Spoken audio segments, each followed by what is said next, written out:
Oh, man. What's up? Oh, the weather outside is weather. Cold weather? Man. Look, before I get into the intros and everything, I will tell you, I have been in Minneapolis, Minnesota in negative 9-degree weather before. Hello. I was in St. Louis when it was like that. Yeah. There you go. But you put anything in front of me you want me to swear on, and I will tell you that Georgia at 38 degrees and raining is colder than all of them. Yeah, it's weird. Like I've seen everybody like tweeting, "It's cold. It's so cold." I didn't get the wind gusts that everybody is yelling about in the Twitch pitch. Yep. I just got cold, and I was like, "It's a little cold. It's not that It was bad." raw. And I mean, I'm a Georgia guy. Like I don't like cold, but I was like, "Why is everybody freaking out?" I didn't get the wind, so there you go. Yep, it's something about the wet, like the humidity.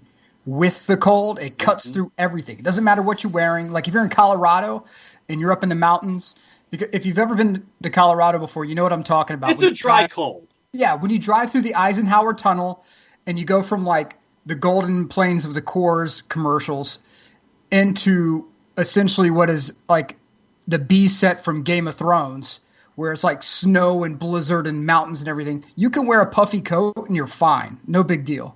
But in Georgia, you wear a puffy coat and walk outside, and it's 38 degrees and raining.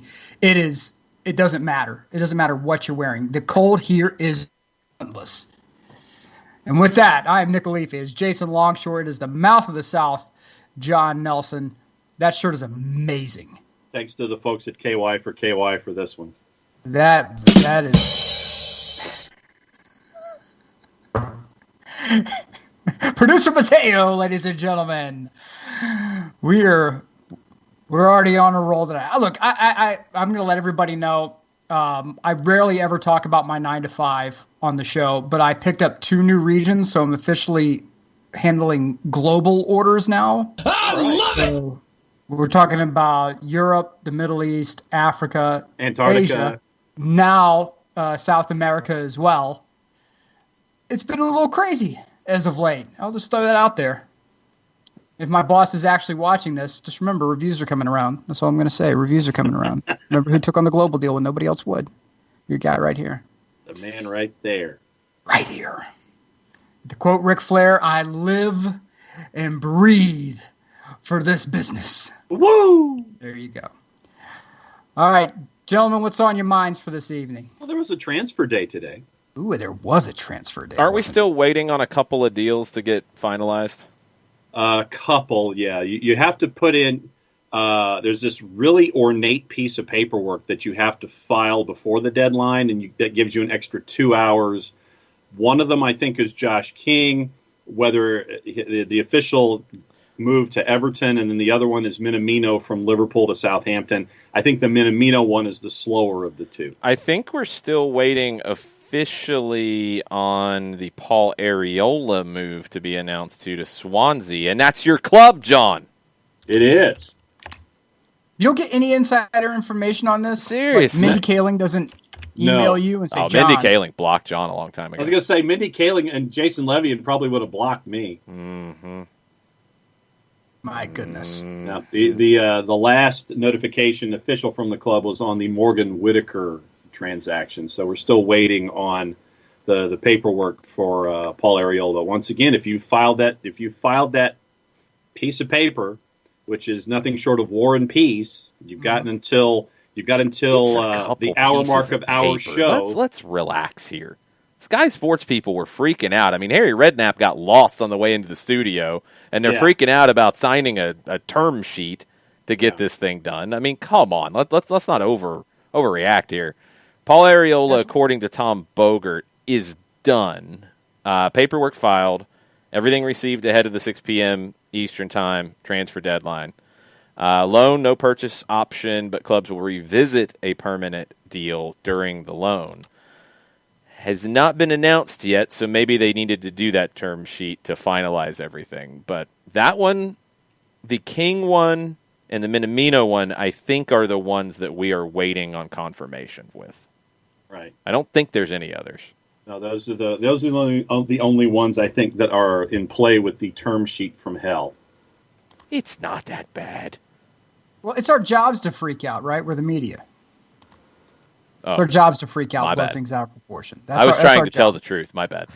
Yeah. Brian Swanson was freaking out. Ergo, they were freaking out about Harry Redknapp getting lost. Jeez. Well, yeah, Jim White was freaking out about Harry Redknapp getting lost. Yeah. So let's go through the MLS moves real quick. So because there's a bunch of other moves that Big Sam had a good day. West Brom did well for themselves. There's a few others that are not really crazy moves. There weren't really a bunch of big signings, but some interesting loans. But MLS had some things go down. Brian Rodriguez headed to Almeria in Spain, second division, but they're 3 points off the lead. They're currently in a playoff spot. The top two go up automatically. It is a loan with an option to buy. Don't know what that option is. I've not seen a number reported just yet. But that's one that if you've seen the comments out of Uruguay, Rodriguez has been very vocal in, it's time to go. I'm heading to Europe. Thank you, good night.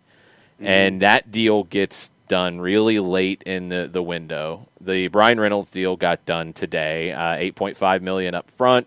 Could top out at $11 million, according to Tom Bogert of MLSsoccer.com. He is headed to Roma. That went back and forth with Roma and Juve and Benevento and loaning, and then couldn't get it done. Cagliari first, then that couldn't get done. Then Benevento, that couldn't get done. Ends up going to Roma, 6-month loan, and then an obligation to buy. Not an option. That's right. They have to buy in the summer. Brian Reynolds, at least $8.5 million to Dallas.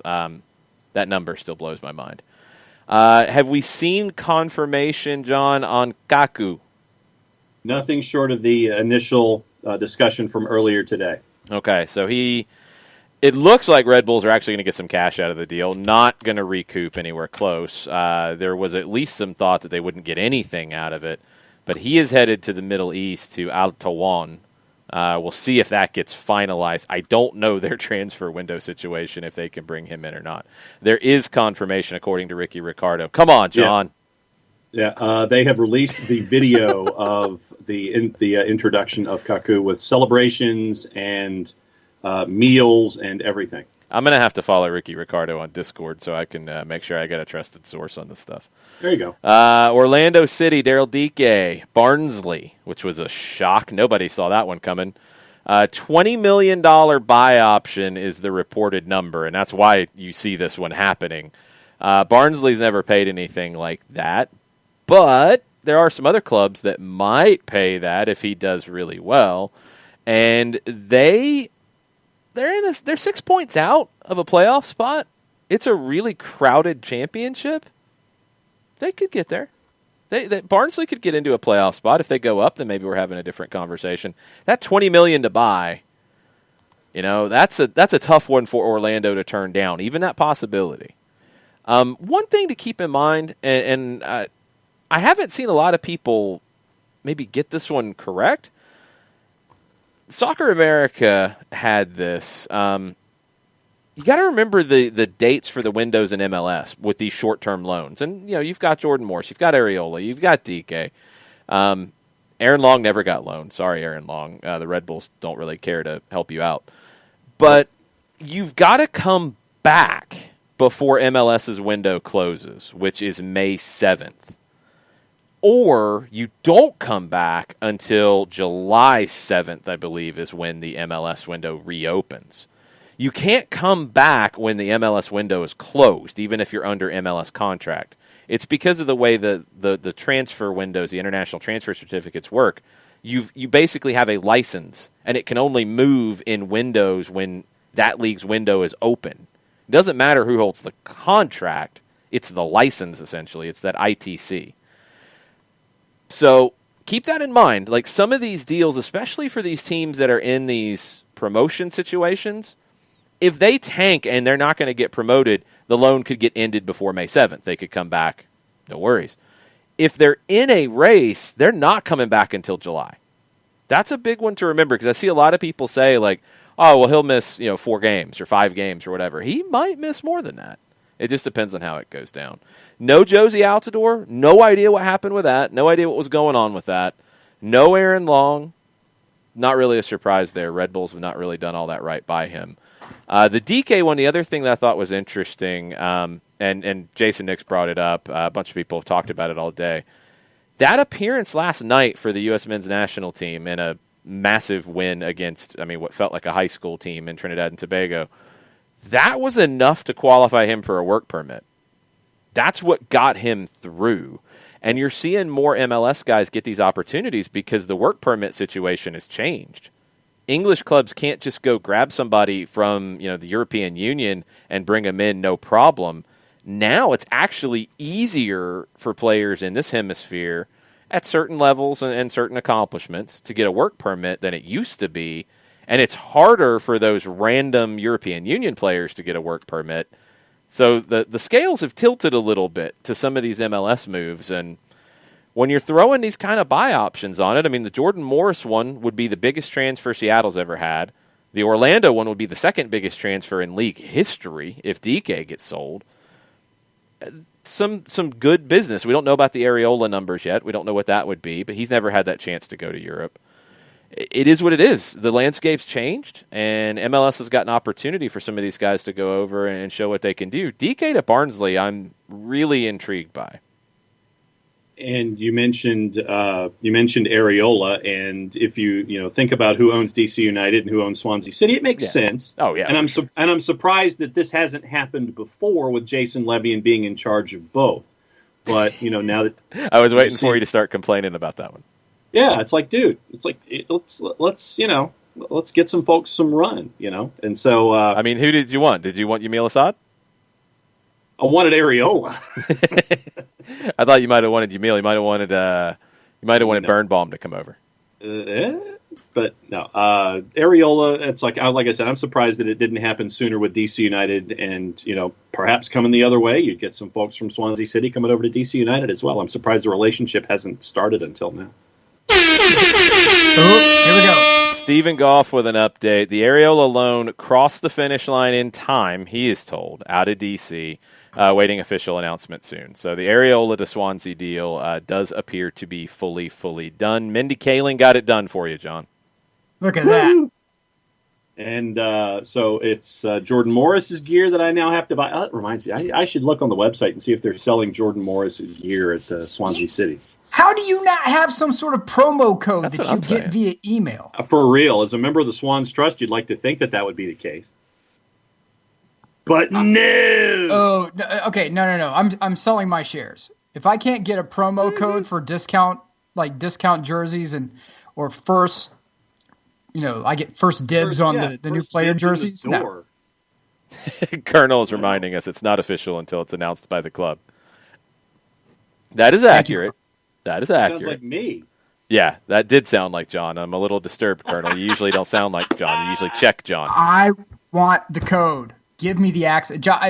There are smaller clubs out there as the patron saint of lost clubs and obscure jerseys.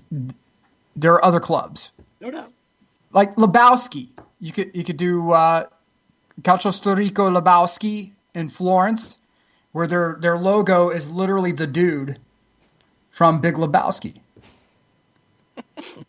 Dude centers a pass. I'm just saying. I think, John, you're going to have to prove your Swansea Trust credentials because people are questioning. They want to see the papers. Yeah, I think that may have been lost. Like, who's the John Nelson guy in America? Who's our person? Yeah. Like he's just send him a certificate. He's gonna be okay. Pretty much. Let's see. Are you actually going to try to print this out? This might take all show. Is the dot matrix ready? Yeah, really? Do you have it loaded up? No, we got a new printer, so it'll actually print in a while. Nice. Yeah. The dial-up's got to work. It does. It's renewable every August. So there's America Online. Yeah. No, CompuServe. Come on now. Prodigy. Get it we right. know this. Get it right. They spelled Swansea properly, right? It's not like the fake Swansea Trust. Yeah, they ripped you off. Where it's like two S's, like Swans C, or just the letter C. So yeah, no, it's that is definitely not the case. So the HP one sheet of paper printing. All right, so it's printing and it should be ready at some point between now and next Tuesday. Yeah, probably. So John will prove himself. As long as nobody picks up the phone over there, he'll prove himself. Ragamuffin's calling out Swansea now. It says, Liverpool sends me a physical card. Swansea's cheap. Well, and here's the thing. It's like Swansea sends you a PDF every year. They send you a PDF. Nice. They send you a PDF of your receipt. Better than a Word doc. AFC Wimbledon sends you a card, and the card I have for this year is a magnet onto the fridge. Portsmouth, basically, they just renew and they send you emails, so you don't get a card. And Scunthorpe, since I'm a lifetime member of the Iron Trust, they sent me the card once, and it's like, yeah, you're good. Oh, there it is. So it printed. It printed. John's about to stunt on all of you haters. Yes. So I shall return. Stunt on him. Oh, jeez. It appears. Oh, did they update it? He's not listening right now. Look, this is a certificate that is from Chuck E. Cheese. I guarantee it. It's like he. Well, we have the good news as he brings this thing back. They have officially announced the move now. Paul Areola has joined. They called him a defender, which is a little interesting. He's played a little bit of right back and a little bit of right wing back. Not a lot. But it is done. Paul Areola is a member of Swansea City. In the face. Yes. In the face. That's fake. I could have made that. He has stunted on all of us. You think I could have created a PDF file from scratch? You could have had somebody create it. Yeah, so basically Nick creates a PDF, emails it to me. I said, oh, I think I'll print my PDF file. Yeah. I go over to my computer with what Nick has created and bring it over here so you guys can sit there and see right there. Yeah, that's something. All right. That's something. Sure, yeah, that's something. That's really definitely cheap. Something. I'm really disappointed in Swansea now. No wonder they're going out and getting guys on loan. Hey, what was PDFs? Weren't we allegedly in the temporary Diego Rossi chase too this afternoon? Were you? I don't remember that one.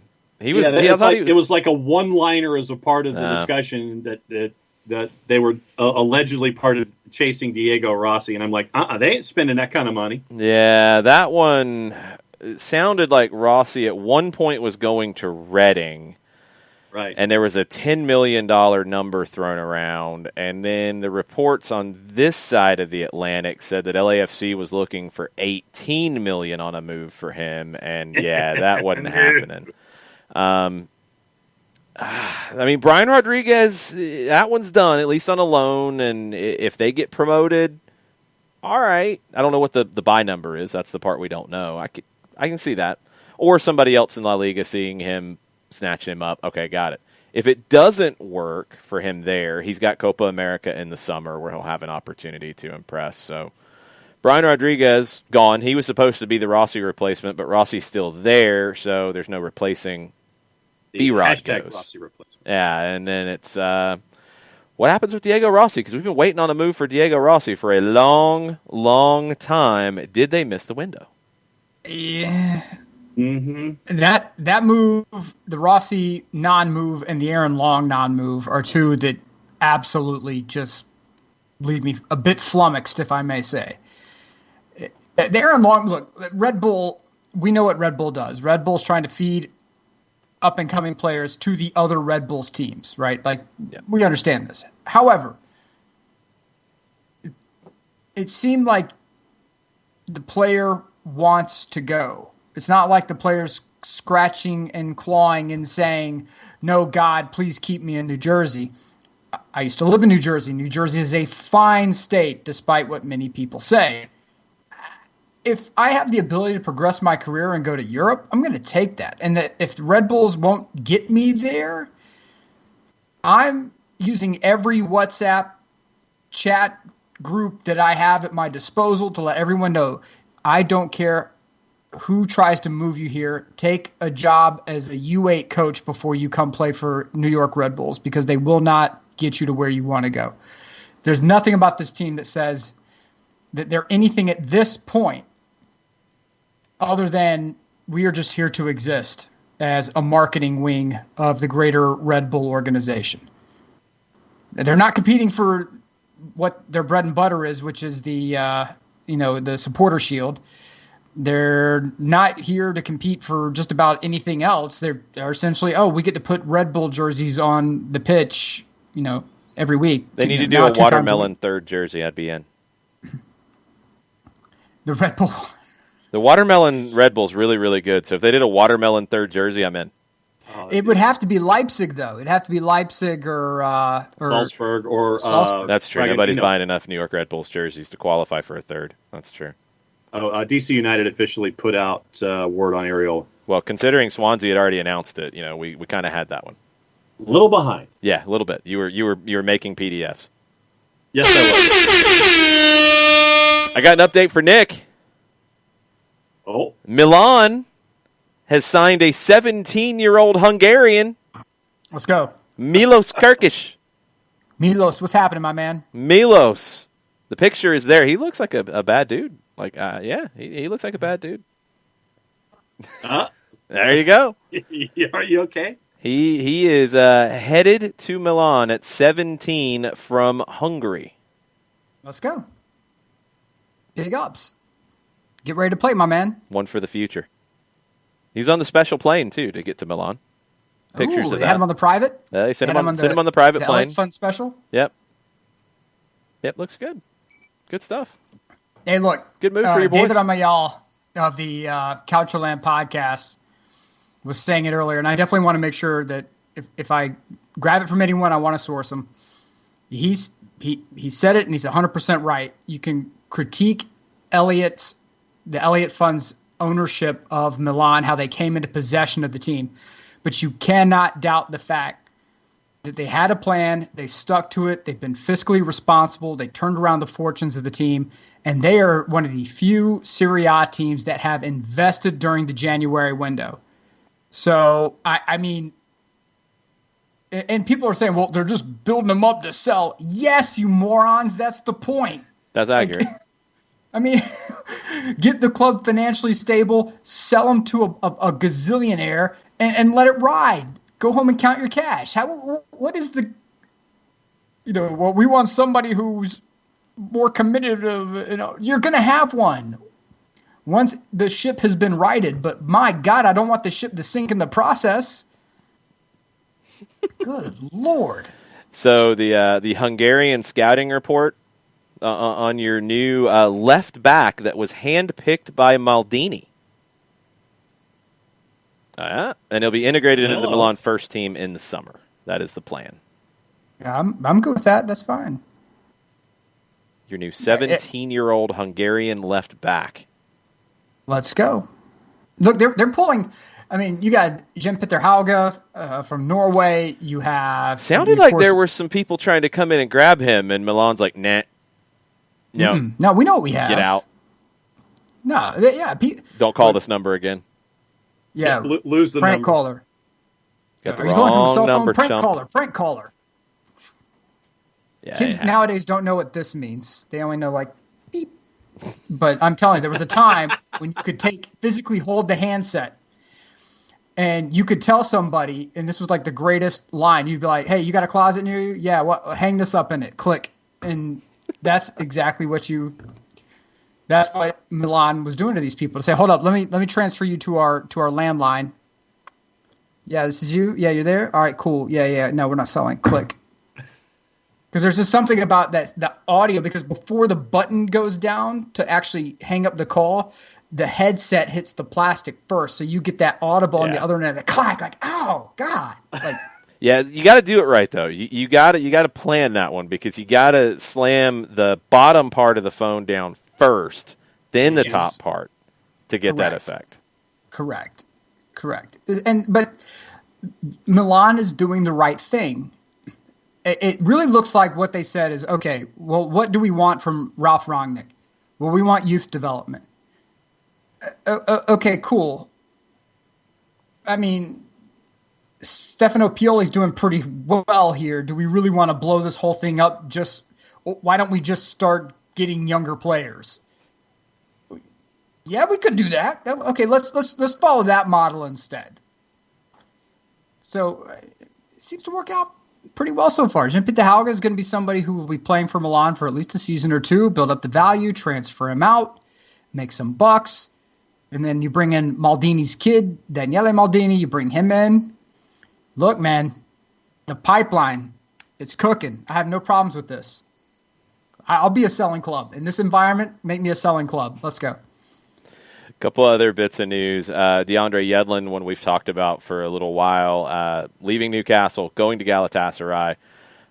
He was third choice at Newcastle. He did play a decent bit towards the end because he was needed. But Steve Bruce said some nice things about him, playing for a huge club at Galatasaray. I wish him the best of luck. Great pro, great lad. Sometimes you have to make decisions to let one out. He was out of contract in the summer. I have not seen any kind of a number here. I don't know if they did the classic move that Arsenal did with Mustafi today, where you terminate the deal and let him go, or if they got a little something out of it, or if they just let him walk on a free and said, no, we don't need anything, just take him, it's fine, you can take the salary. That's the one that Juventus did with Khedira. Right. They're just like, look, we'd like to save... what was it, 4.6 million euro? He's not playing for us. He's 33 years old. We're not going to sign him again. Nope.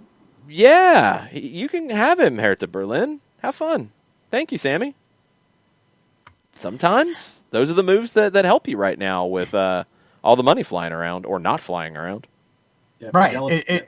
It's about, you have to look down the roster and say, okay, who is contributing? I don't know if anybody remembers the movie World War Z with Brad Pitt. That's probably one of my least favorite zombie movies. But at one point, Brad Pitt's family's on this battleship, and Brad Pitt's off doing his thing, and they think he dies. It's Brad Pitt, so we all know what happens. And the captain of the ship comes up to the family and says, look, everybody here has a purpose. What's your purpose? And they're kind of looking around like, we're supposed to be cute. No, cuteness don't sink on this ship, baby. You got to get out of here. And so that's what a lot of people are doing right now. When the economy gets tight, resources narrow, what exactly do you do here for Initech? Got to go. And so Sammy Keiter's, he's a part of this. You see other players in the same boat who are getting moved around. And for contracts that you can't just drop, it becomes sort of this shell game of who can afford it, who needs a little pick-me-up. Let's just move them around. And so it's asset shifting. Yeah. And if you look at it as moving dollars instead of players, and it starts making a little more fiscal sense. Just because there's a name attached to it, people start getting sentimental and I thought that player was worth far more than that. No, take the emotion out of it. Look at the dollar amount. That's all it is. Moises Caicedo. I was going to say, Galatasaray announced it was a 2.5-year deal that pays Yedlin a salary of about 1.2 US a year after taxes. Yeah, that's the new contract. The summer of 23 when he's 30. Right. That's the new contract. We haven't seen anything on a transfer fee. Two completely separate things. It gets confusing at times, and man, sometimes the people on Sky were very confused today. Like when they were trying to talk about Moises Caicedo from Independiente del Valle. Mm-hmm. My goodness, I heard it pronounced like 57 different ways. Correct. And there was only I think one person that was even in the ballpark. Independiente del Valle, we can get you some more complicated club names out of South America, guys. We can really make you work on a few. Don't do that. Don't do that. It was bad. They finally got it done, and he is not going to Belgium. He is going to stay at Brighton. Sky's reporting it at £4.5 million. Is that around $6 million? I think that is, yeah. If you multiply by 0.3, which I think is the conversion rate, that gives you another 1.35. Yeah. So yeah, I had seen around $6 million.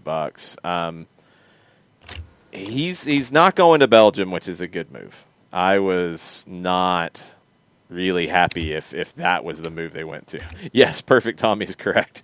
The Sky folks need more people coming from the strongest in Bolivia. That's an easy one for them. They don't need Independiente del Valle. That's too complicated. We'll come up with some other really complicated ones for them. B Nacional might have really gotten butchered. That could have been a mess. But Moises Caicedo not going to Belgium. He is staying at Brighton. We'll see how long it takes him to get into the mix, because I just have a feeling that if Graham Potter gives him a real opportunity to show what he can do, Graham will be very, very happy with what he has acquired in Moises Caicedo. Josh King, do we have an update on Josh King? That might be that and Minamino, I think, are the last two. Yeah, Sky said it crossed the line, but I'm going to double check it. I don't think it's been announced yet. There were some medical situations. At one point, I think with about an hour or an hour and a half left, he was down to a decision. He could go to Fulham or he could go to Everton. And reportedly, it was Carlo Ancelotti and Carlo's promises of playing time and importance at Everton that sealed the deal. He promised ravioli. That's what he promised. He might have. He said, might have shared some recipes with him. It's very possible. Man, on Thursdays, they don't have that at Norway. After training, you're going to come in. I brought in some Italian chefs. I flew them in from England before Brexit. They're here.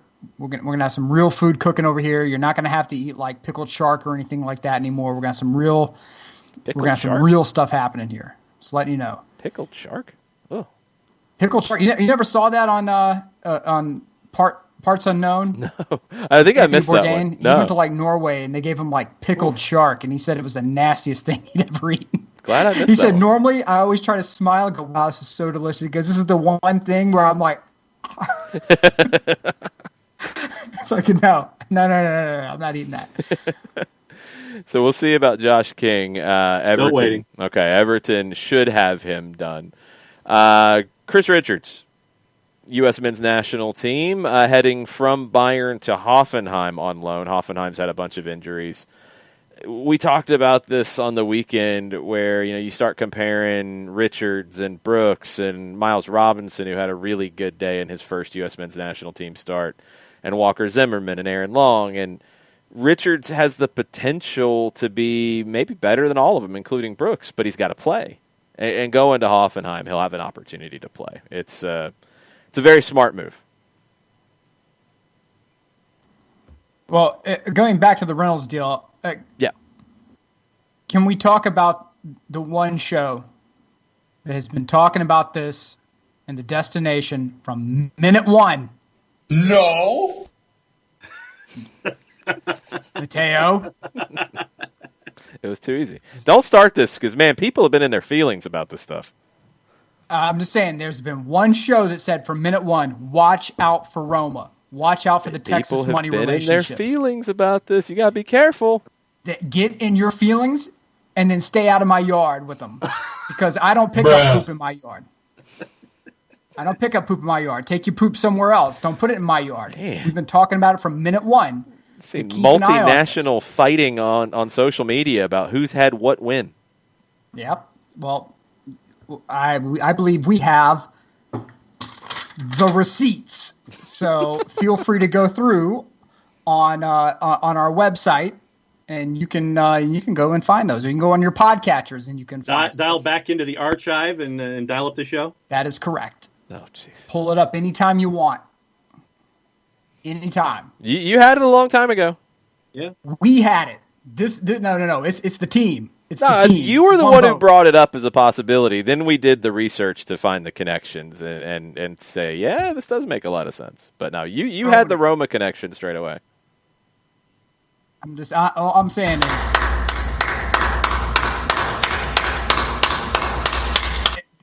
this is not done, and it's not done yet, because Parma, to try to stave off relegation, has gone on a buying spree. God bless Mr. Krause for doing that. But should they get relegated, watch for Kyle Krause to raid the U.S. for talent, because he's going to want talent that's affordable, that he can get in immediately. You already see Venezia, that they've openly put in their plan to try to find U.S. Italian dual citizens and trying to bring them over, because, again, they're cheaper than trying to source talent out of Italy. 2, it gets you more connections to the United States. And 3, I mean, why not? They're there. So bring him in and make it happen. So it's when you start seeing these moves, the more American ownerships get involved, watch out for Milan to start making these moves. Watch out for, now that Juve's done it. Again, I hate Juve, but they are the standard bearer. If Juve does it, it's okay for everybody else. So, Juve started buying off refs. Milan started buying off refs. We're all started buying off refs at that point. There you go. Throw it out there. Allegedly. But, I think except in Juve's case, I don't think you have to say allegedly in their case. No, right? we don't. Yeah, okay. No, they had the tapes on that. Everybody else allegedly. I think they had us. I want to say they had us. Oh, okay. Well, they're not allegedly. I want to say they had us. Yeah, but it wasn't to nearly the level of Juve. So we'll leave that at that. And I have to say, Inter, they were the only ones who were kind of like, huh? What do you mean you guys are buying refs? What the heck's going on? So we missed the meeting. What's going on? We missed the meeting. But allegedly, Spezia is being eyed by potential U.S. investors as well. So interesting. The market is there. The relationships are there. And for anyone who's been a part of any sort of corporate sales, the higher up the ladder you go, it's not, I'm going to pound the phone 67 times to get in touch with the client. It's relationships that will secure the day on those. And you're going to start seeing that, especially as money's tight for the next 2, 3, 4 years as we recover from COVID. Keep in mind, we are now entering the darkest period of COVID. We're not even out of, it's like the end of the beginning. As we get out of COVID and things return to normal, it's not going to be a spike in spending by these teams. Yeah. It's going to be more of a slight slope. And right now, the United States is the place when it comes to bang for your buck players. Underappreciated assets. Underappreciated assets. Here's the question. And Katie Weaver asked it on the Twitch pitch, and Bernd has chimed in as well. Katie said, will it be a battle between Germany and Italy to land young U.S. talent? And Bernd throws in the EPL and championship, as we've seen in this window, too. Mm-hmm. Now, I want to get one thing straight on Italy, because I know they have a little more stringent roster rules because Luis Suarez and his whole situation and the whole thing about Reynolds going to a loan for 6 months because Juve couldn't bring him in. What are the rules exactly in Italy about non-EU and non-Italian citizens on rosters? There are. I can't remember the specific number off the top of my head. I could probably BS you a great number, but I don't want to do that. I think it's non-EU. It's not non-Italian, but I think it's non-EU. It's 2. Right. Because that's where Juve was in trouble with Reynolds. Yeah. No, I don't know the Italian players. EU number. That's the part I don't know. Right. That's the number that I'm going to have to do some research on and find out. But where Suarez got in trouble is that if you marry an Italian citizen, you don't automatically get Italian citizenship. You have to pass a language course. And I'm not talking the language course is not just io sono americano. It is conversational Italian, and it's taken at a university, and there's a whole group on Facebook that discusses how difficult this test is. And of course, if you want to buy into the black helicopter theory, is that individuals from Juve reached out and essentially secured the passing of this test, and it got out that it happened. Suarez got busted, and he couldn't speak a word of it. So that's why you're starting to see the teams look for dual citizen players who are even eligible for dual citizenship. And then you watch these teams, they're going to start processing that paperwork very quickly. And if the line is cut, and this is the best part. So if you're an Italian, if you had your last living Italian relative declared U.S. citizenship before everyone else was born, the Italian rules say that you can gain citizenship, but you have to live in Italy for 3 years. Oh my God in heaven. If we have a player spy, we can sign this player for just a little while, make him a European citizen, and it's no big deal. Now the player's value skyrockets because he can move anywhere in Italy, can move anywhere in Europe, and it's no big deal. So again, I think to Katie's point, yes, Germany was ahead of everyone else on this. They always are. I mean, they know how to find and develop talent. I think probably a little later in the cycle than players and or managers in other countries are able to do or willing to do. They found it, they mined it, it's theirs. They planted the flag. Italy, financial constraints made these moves happen, and it's paid off in spades. It was a gamble for the Italians. It was something that was completely unforeseen to them. 5 years ago, it would have been completely laughed at. Now they're seeing McKinney drop back and save Juve's hide again and again and again, and they see what Juve is without him in the lineup, and they're like, oh my God, get America on the phone right now, Guido. We have to move. I mean, like things are moving very quickly. I think the championship for England is, to Bernd's point, absolutely legitimate because, again, it's easier to get a work permit. They put themselves behind the eight ball with Brexit. And so now you're like, okay, well, how do we survive this? Because we can't go get Portuguese wingers anymore at a dime a dozen. Now Brexit actually helped MLS players in a big way. Yes. Hey! MLS is the big winner of Brexit. All right, so let me see if I can get my Boris Johnson impression here. Oh no! Oh, you know what we like to do is we just have to make the sport better on a worldwide basis, and so having a situation like Brexit, Brexit and soccer, they're both 6-letter words, and to have this kind of stuff where you can have soccer and Brexit together. It's an amazing thing. See, actually, Brexit benefits everyone because it's soccer. So there you go. Which door is England? All right.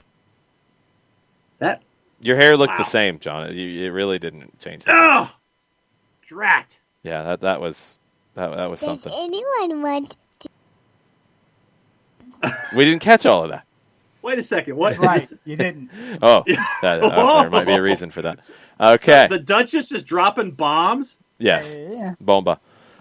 I think... Who did she live with? That's true. I think where we're at with the European leagues and American talent, and correct me if I'm wrong here, I think the young, unproven talent will go to Germany because they're a little more willing to bring those guys in, guys out of MLS academies, like Weston McKennie when he went. Guys like that they'll bring in, they can take some chances on. You've got a lot of possibilities to bring them in. Yeah. England seems to be the established guys that they'll bring in, championship level, lower Premier League level. We're seeing Jordan Morris, we're seeing Paul Areola. Like, it feels like guys who are MLS established, not stars, but good top players. Yeah, then you get a DK situation, too. That's a different one. But in general, because in general doesn't mean every single possible situation. In general, England's going to bring the established guys. Germany's going to bring the young guys. Italy's the one that's kind of in between, but they're more limited because of those rules, more so than England or Germany about bringing guys in. So they have to make sure they're getting the right bang for their buck. I think also the German system is a bit of a better on-ramp for unproven talent, where if you have a basic core set of skills of like athleticism, it's easier to teach, I think, from a counter-pressing system than it is for some of these other systems that maybe don't. Italy's got to be the right player. Like, McKennie was the right player for that situation. I think Reynolds, at his age, they feel like they can sharpen him up a little bit. The guys going to England and Germany, different ways of doing it, but leagues where athleticism is a big part of the recruiting strategy. So you can make American players fit there easier, so they'll do bigger numbers.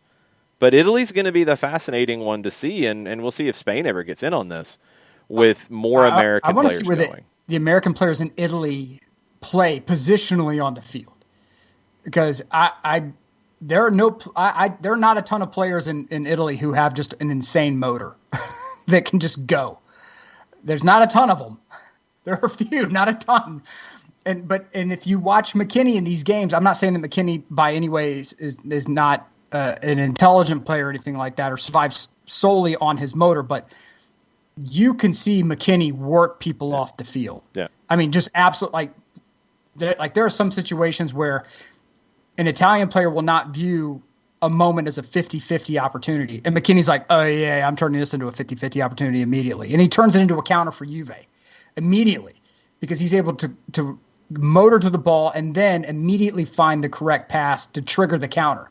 There's not a lot of players in Italy who are doing that. And it's going to be interesting to see if other managers are willing to take that gamble. Fonseca with Roma, it's going to be interesting because he's in a different boat than Pirlo. Pirlo came in and Juve said, we're trying to do something completely different. You have a very long leash. Don't worry about it. Go. Fonseca's on a very short leash when you consider the fact that allegedly there have been that Allegri walked out of a hotel where Roma's higher-ups were hanging out, and the Friedkin family allegedly are big fans of Allegri as well. I'm trying to think of how much we need to use allegedly there. We know he walked out of the hotel. I believe that's the hotel where Roma's offices are. I think that part's true. But we don't know if he had conversations with people. Right. Correct. But he did get busted coming out of there. Yeah, I want to be very careful with that. So, and there have been a lot of rumors that the Friedkin family is very enamored with Allegri and what he could bring to the table. And so if Fonseca feels that, okay, I'm essentially managing for my next job, I want to know how risk averse he's going to be in that process. And so I want Reynolds to succeed. I want him to get on the field and I want him to play immediately. I'm hoping he gets that opportunity. I hope Fonseca says, hey, look, I'll play this kid. Let's go. And I'm going to make him great.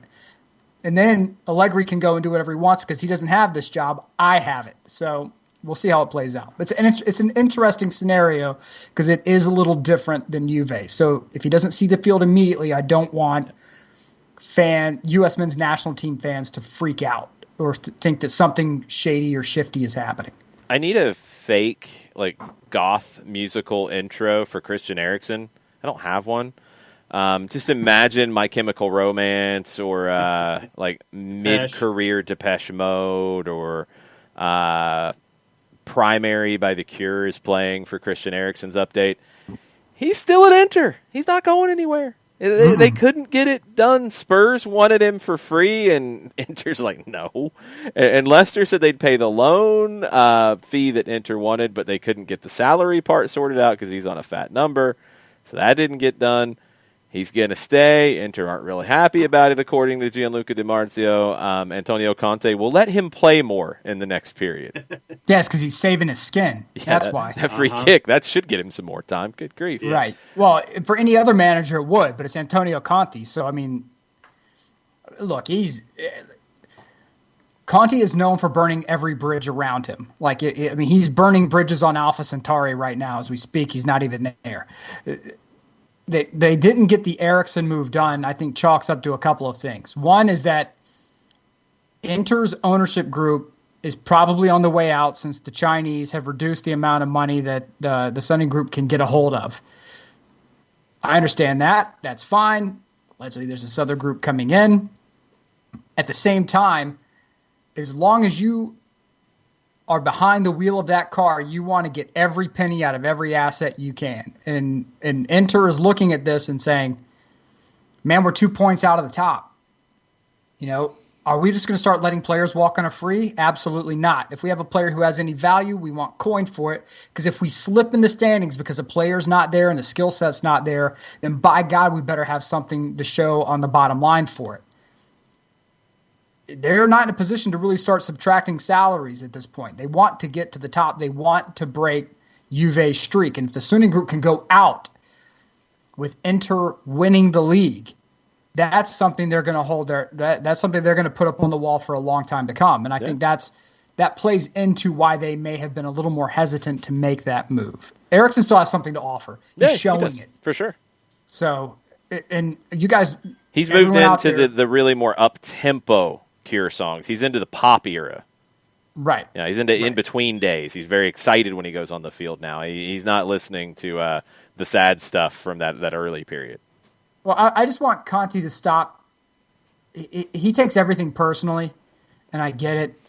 He does. It's something about our genetics that makes us do that. But at the same time, Antonio Conti has to start making smarter decisions, because it's only because players are saving his hide right now. I don't think it's anything to do with any sort of technical masterclass that Conti's putting on. It's players are having moments where they deliver, and that's saving Antonio Conti's skin at the moment. 2 points out of the top. Milan's got a 2-point lead at the top of Serie A. Roma is 6 points back. Juve and Napoli have a game in hand. Juve's on 39. They're 7 points back. Napoli is 9 points back on 37. There are some reports out of Naples that Gattuso is going to leave in the summer, which wouldn't be a shock with just the way that relationship has kind of disintegrated a bit. And old Rafa is hanging around, probably liking to get back into town. Well, I think there's two moves that are going to be kicked around. Some of them being reported that allegedly De Laurentiis has reached out to Sarri to see what his mindset would be on returning to Naples. The big issue with that is that a great chunk of that fan base still views him as a traitor. You can go anywhere from Napoli that you want to go. You do not go to Juventus. You don't. That is crossing the Rubicon. Insert Jarrett _Smith's, ancient Roman fable, however you want to do it. You don't go. And if you go through the markets of Naples, we've talked about this before, you'll see toilet paper with Maurizio Sarri's face on it. You'll see toilet paper with the Hamburglar's face on it. Dolls of Sarri as the devil, and with a certain action that is happening to the Hamburglar, who's a part of the same statue. I let your minds go about. De Laurentiis is going to have to speak with the ultras about bringing Sarri back. It's a move that could work. De Laurentiis, he's psycho. I get it, but I think that's a move that could work if it's managed correctly. He's going to have to outbid Rocco Treviso, I think. Well, I don't care what you say. You can be a man. You can be 40. It is true. I think don't be shocked if Rocco Commisso comes in and tries to keep Sarri in Florence. Don't be shocked if that happens. They need something in Fiorentina. They have to change their fortunes, and they don't necessarily have a roster that can compete with a lot of mid-table Serie A teams. So there's going to be competition for Sarri. As long as he's on taking Juve's money, I don't think he really cares. He's going to sit back and relax and smoke 15 cigarettes in a 30-minute period and drink his espresso. But not wrong. Yeah, but you can't keep Rafa Benitez's name out of Napoli either, because he was there. He had some success. Every manager who's there is going to run afoul of De Laurentiis at some point. Yeah. It's going to happen. It's just De Laurentiis' personality. But, De Laurentiis is probably one of the more financially stable owners in Serie A as well. He owns two teams in Italy. He owns Bari and he owns Napoli. So he's financially stable. He's a nut job. But if he can come in and say, look, I'll provide you some weapons. I'll absolutely add attacking talent, but I need you to abide by certain tenets when you're here. If I say we need to go to Ritorno, then that's what we're going to do. We pull everyone back into camp and we lock down. But you have to go by what I want done. And I think Sarri will do that. I don't know if Rafa Benitez will do that. So it would be interesting to see how that works. Can we talk about Barcelona? Oh, yeah. Are you wanting to do this? Yeah, I want to talk about Spain in general because things have changed a little bit. Atleti? Have they? Yeah, no, they have, because Atleti is still doing what Atleti's doing. They've got a game in hand. They've got a 10-point lead at the top. You could probably say that they have the league sewn up. Right. If you haven't seen Simeone's reaction to Luis Suarez's goal from the weekend, it's amazing. It's outstanding. He's very, very excited. And he's probably still laughing about getting him on a free from Barcelona.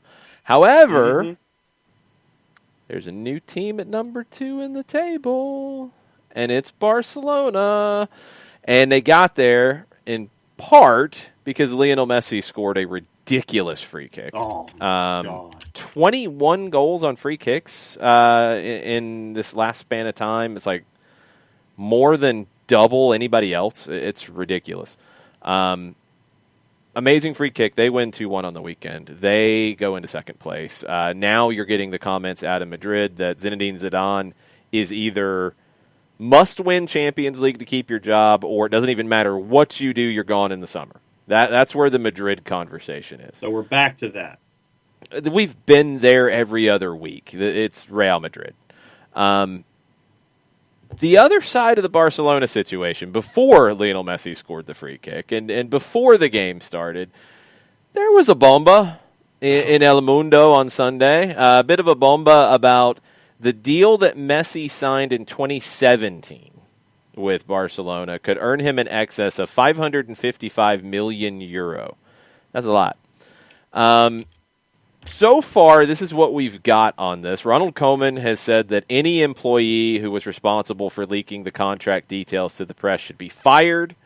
They have bad intentions. They want to cause Barcelona damage. But we have to be united and focused, and we have to forget about whatever has been published. Joan Laporta, who's running for president, he said Leo generates a lot more revenue than the money they cost. We've carried out a study, and it shows that the player generates a third of Barcelona's total income. That's pretty ridiculous. It's also possible. Also, which I thought was very funny because I don't remember seeing anybody say this until this person said, hey, I didn't do it. The former president, who had a huge issue with Lionel Messi, Josep Bartomeu, it wasn't me. I didn't leak it. I didn't do it. So anyway, what did this do as the black helicopters come out? And I'm waiting for Jarrett to come crashing into the party at this time because that's what you guys do. Yeah. And there they are. So what I noticed from fans and stuff that was getting shared, and I wasn't going super digging, but this is what I expected to see, was the turn against Lionel Messi. The turn of, oh, well, yeah, see? All this money. It's a little ridiculous. It's a lot of money. It's an obscene amount of money. And it is not the reason that Barcelona is in the situation they are by itself. No, not by itself. That's the key qualifier. I honestly don't even think it's the reason they're in it. I mean, now it is because the revenue went away, which you didn't see coming in 2017. Nobody saw that coming in 2017. It looks bad now, but the bigger issue for me is the way they blew the Neymar money that came in, the Coutinho, the Griezmann. Those are the issues. Right. Those are the massive issues. I think Laporta, I mean, maybe that's exaggerated slightly that he's responsible for a third of their revenue. He's responsible for a whole lot of it. Yeah. Whole lot of it. So he was paid a whole lot of money. Nobody, like, the contract was put in front of him. Is he supposed to not sign it? Yeah. I mean, no, look, if you offer me $500 million, I'm taking the money. Yeah. You know, I'm not mad at Lionel Messi for taking the money. Some people were, and I think that was the intent of this coming out. Oh, yeah. But from whoever put it out, I think that was the intent, was, if he leaves, well, he's the bad guy. Yeah. Right. That's my guess anyway. My biggest issue is with Barcelona itself. So anytime you hear me go nuts on the contract that Lionel Messi has, the kickers, the qualifiers, all that mess, I'm not mad at Lionel Messi. Man, get your money. If you put a $500 million contract in me, I will dance, I'll sing, I'll do cartwheels and backflips, I'll be shot out of a cannon, I'm signing the paper. But I have a problem with it leaves you with very little room. You have to manage every deal, especially in the world of financial fair play, because it's very selective who they enforce it upon. Oh, also, by the way, now that you mentioned that, Real Madrid's already started whispering, like, well, those guys over there, that's a lot of money. You might want to go check those guys. Just saying. But every move comes under scrutiny then. And it's like if you see this with a lot of people who come into cash and they buy a very expensive car and they think, oh, yeah, I can afford to drive that, until it comes time to get tires. And then you're like, how much? Until you go for an oil change. And it goes from being like $60, $70 for oil change and the service and they rotate the tires to like $350 to $400. They add valorum taxes every year on the new car. Right. And so it becomes infinitely more expensive because you have this fine automobile. You have Lionel Messi and the pressure that comes with having Lionel Messi in your organization. You have to surround him with the best team because you can't be the president who didn't surround the greatest player of his generation with a bum team. So bring in everybody. Oh, my God, let's create a super team. And you're spending $80 million on Malcolm to hijack him from Roma when he's on the freaking plane to Rome to bring him up in there so he can do what? Sit on the bench. So that's just petty. That's not even like trying to build a super team. Right. That's just petty. Yeah, they were spending blank you money. It was like, yeah, we can get this guy. Oh, that guy too? Yeah, we'll get him. And that's what Abramovich did with Kai Havertz. Yeah. No, get out.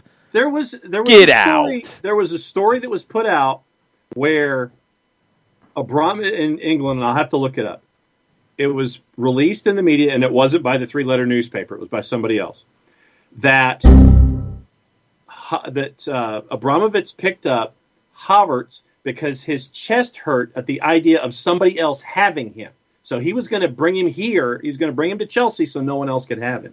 Kai Havertz and Malcolm, it's like comparing filet mignon with, the worst buffet steak you could possibly get that's doused in Heinz 57.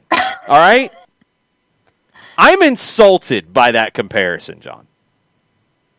I didn't make it. I'm going to go find the article, but that's what I saw. No, he went and got a good player because he didn't want somebody else to have him. That's very different than dude's on a plane and dude's like nice. He's a nice player. He's nice. He's playing in Russia now. Come on. Kai Havertz isn't going to be in Russia next year. Yeah. Matt Law of the Telegraph stated that Abramovich was willing to fork out £71 million for Kai Havertz because he couldn't stomach the thought of him flourishing elsewhere. Yeah, it's completely different. That's not the same thing. Malcolm is... John's point is that Chelsea spent blank you money because of a player. It's not blank you money. It's saying, I really want this player, and I'm not going to let him go anywhere else. Right, but Malcolm is blank you money. Buying people. We're going to buy every player who... So you can't have it. So they rate highly because I can't be the president. I'm not even giving them that. I'm not even giving Bartomeu that. Bartomeu thought he was clever in getting Coutinho and Griezmann, and it hasn't worked. It didn't fit. It's not working. I mean, Coutinho is maybe one of the worst deals you could ever find. And still paying for it. Malcolm's a bum. Yeah. I mean, Malcolm's in Russia now, playing in the Russian Premier League. I guess he's playing. So, I mean, how thrilled Roma is that didn't work out? Yeah, Roma's the one who won that deal. It's madness. Madness. I mean, you've got the money. This is the thing I'll give Abramovich. Look at the players he signed this season. Not bums. There's no Malcolms in there. He signed good players. Did he maybe sign 5 guys in the same position at times? Well, yeah. Yes. And that's not necessarily good. But he didn't sign a Malcolm. I don't think there's anybody that he added this year with the big money that is going to end up in a year playing in the Russian Premier League. Yeah, Malcolm's a Genet, by the way. Yeah. I push back against Barcelona's decision to pay Lionel Messi $500 million. I'm sorry. I don't.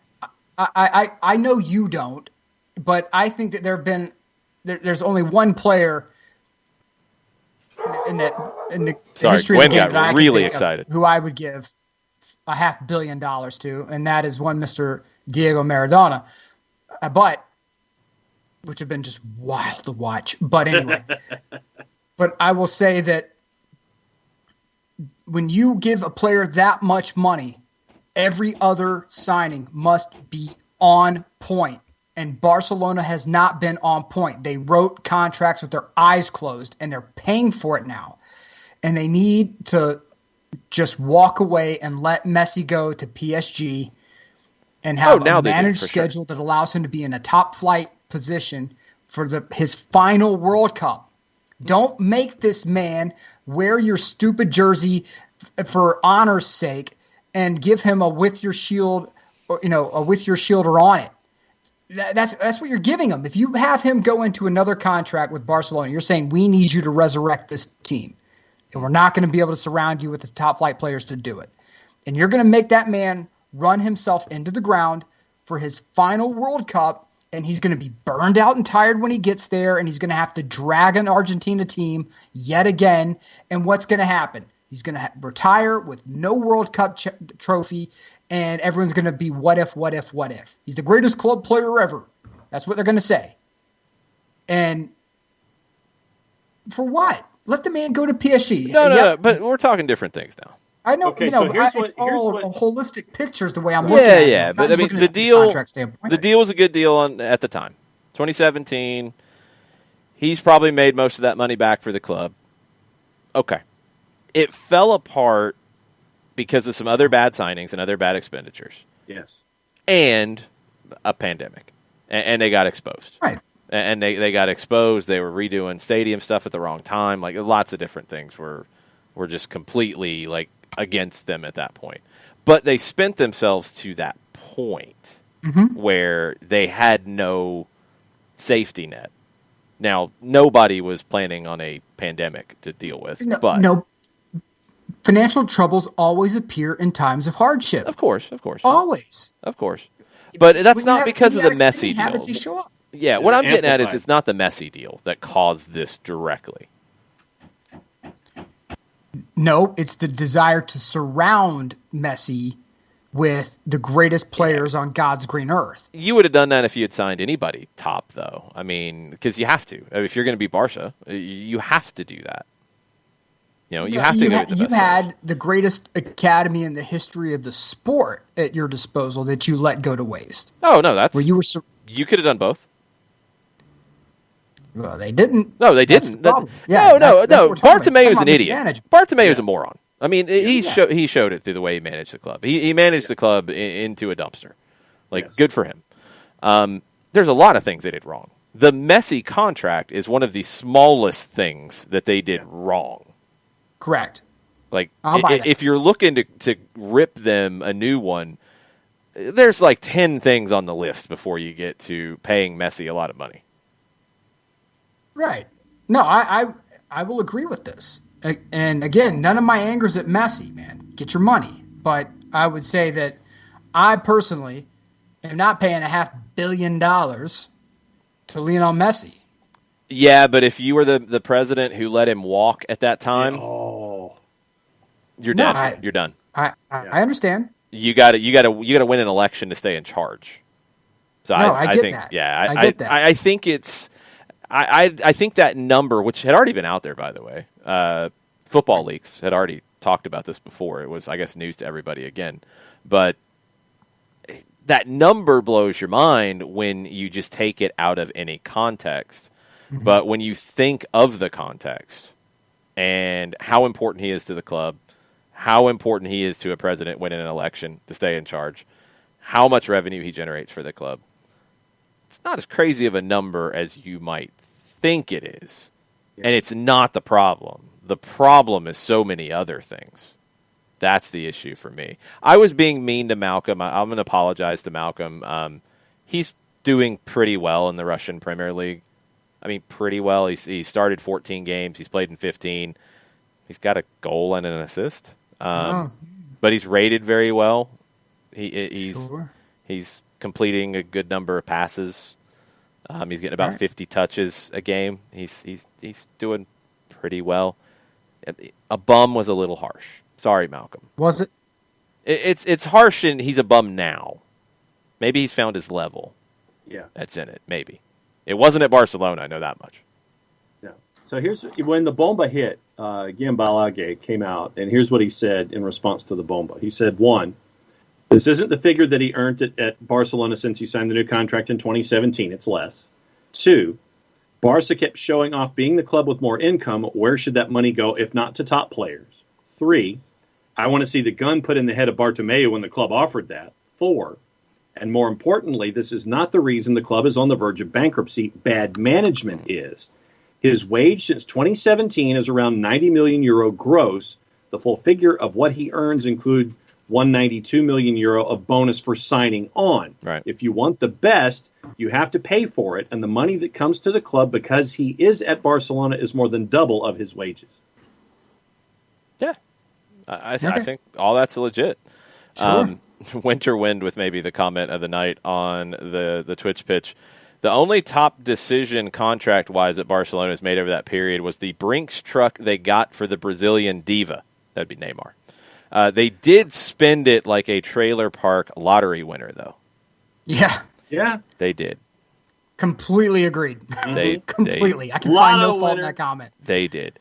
4-card with a question, and I'm going to twist it just a little bit, 4-card.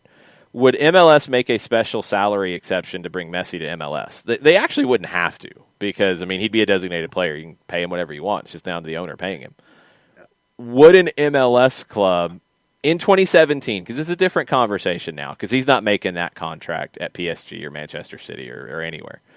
Would an MLS club in 2017, if Lionel Messi said, I got to get out of this place. I don't like this president. I don't like this place. I got to leave. Would an MLS club have gotten their money's worth with that kind of money for Lionel Messi in 2017 when he signed that deal? You didn't have Miami yet, and that's one that would have. NYC, I would have thought. He wouldn't go to NYC. I don't even think they would have been in the mix. The two clubs in 2017 that actually would have made sense. The Galaxy would always make sense because they'll spend that money. I'll give it 3. I think Toronto would have spent that kind of money, and I think he could have really done well there. But there was a team that started in 2017. Oh, that's true. And they had a manager that had previously worked with Senor Messi. Yeah. Would it have changed anything more than it already was?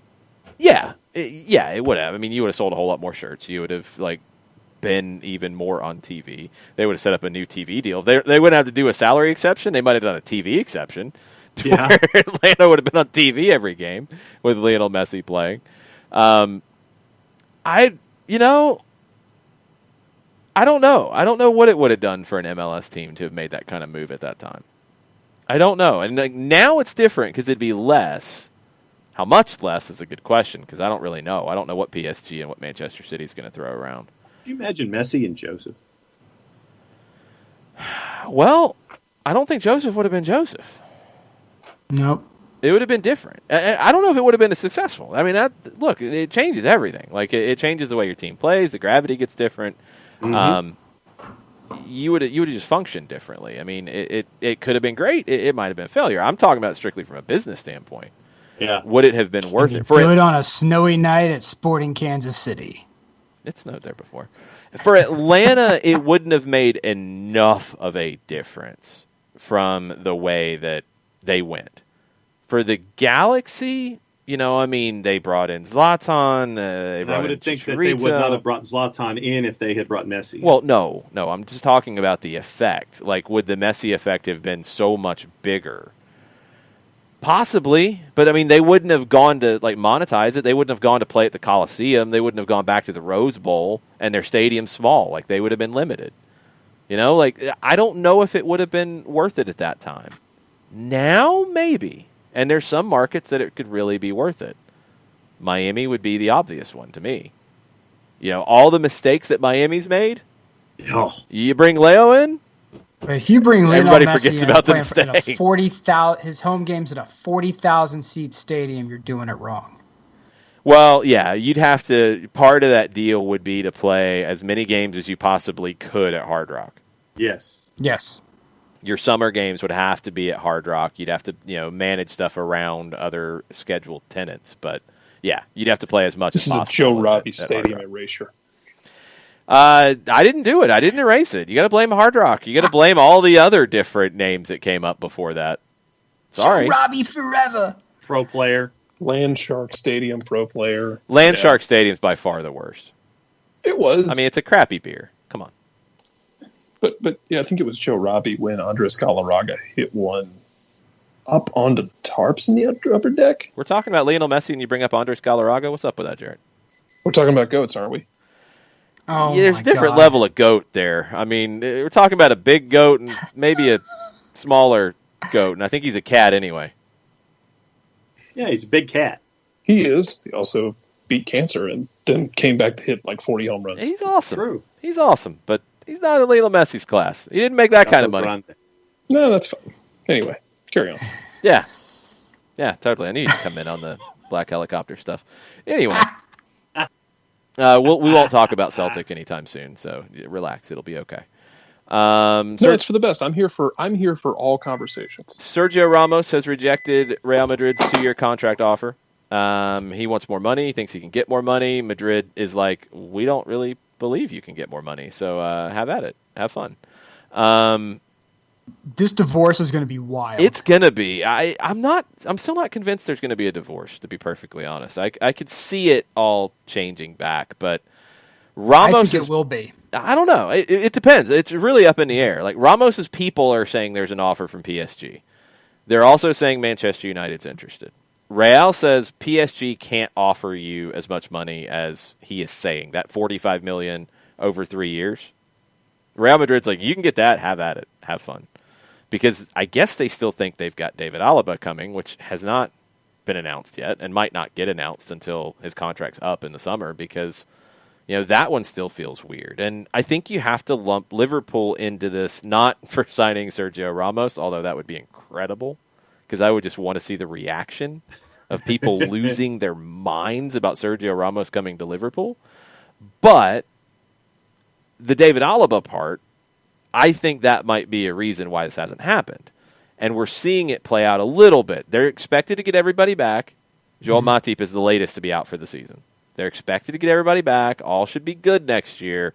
They went out and got a couple, quick fixer-uppers to fill the roster and stole one from Celtic. Sorry, Jarrett. But David Alaba next year going to Liverpool could change this whole paradigm of things with Sergio Ramos. Because if he doesn't go to Madrid, I think Madrid comes back hat in hand. There's more at play here, I think, than just the player removal and trying to find someone to fill those shoes. You have someone who's had an iron grip on management calls, on who comes and who goes and who's allowed to come and govern this locker room. And for the first time, you're seeing daylight.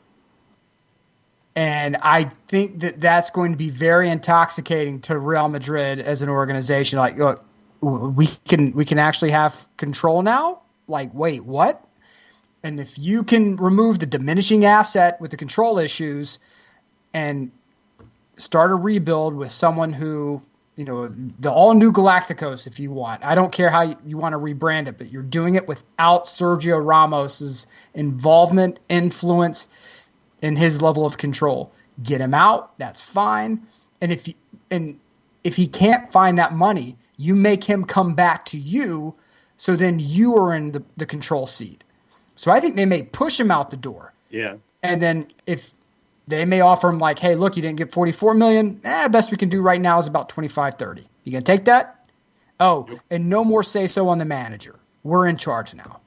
And that would be the only way. I don't know how much he had on that part. I think there were some things where it was a little bit mutual of, we need you to talk to the squad about X, and you're the captain and you're the guy, so we're going to ask you to do that. And that put him in some weird spots.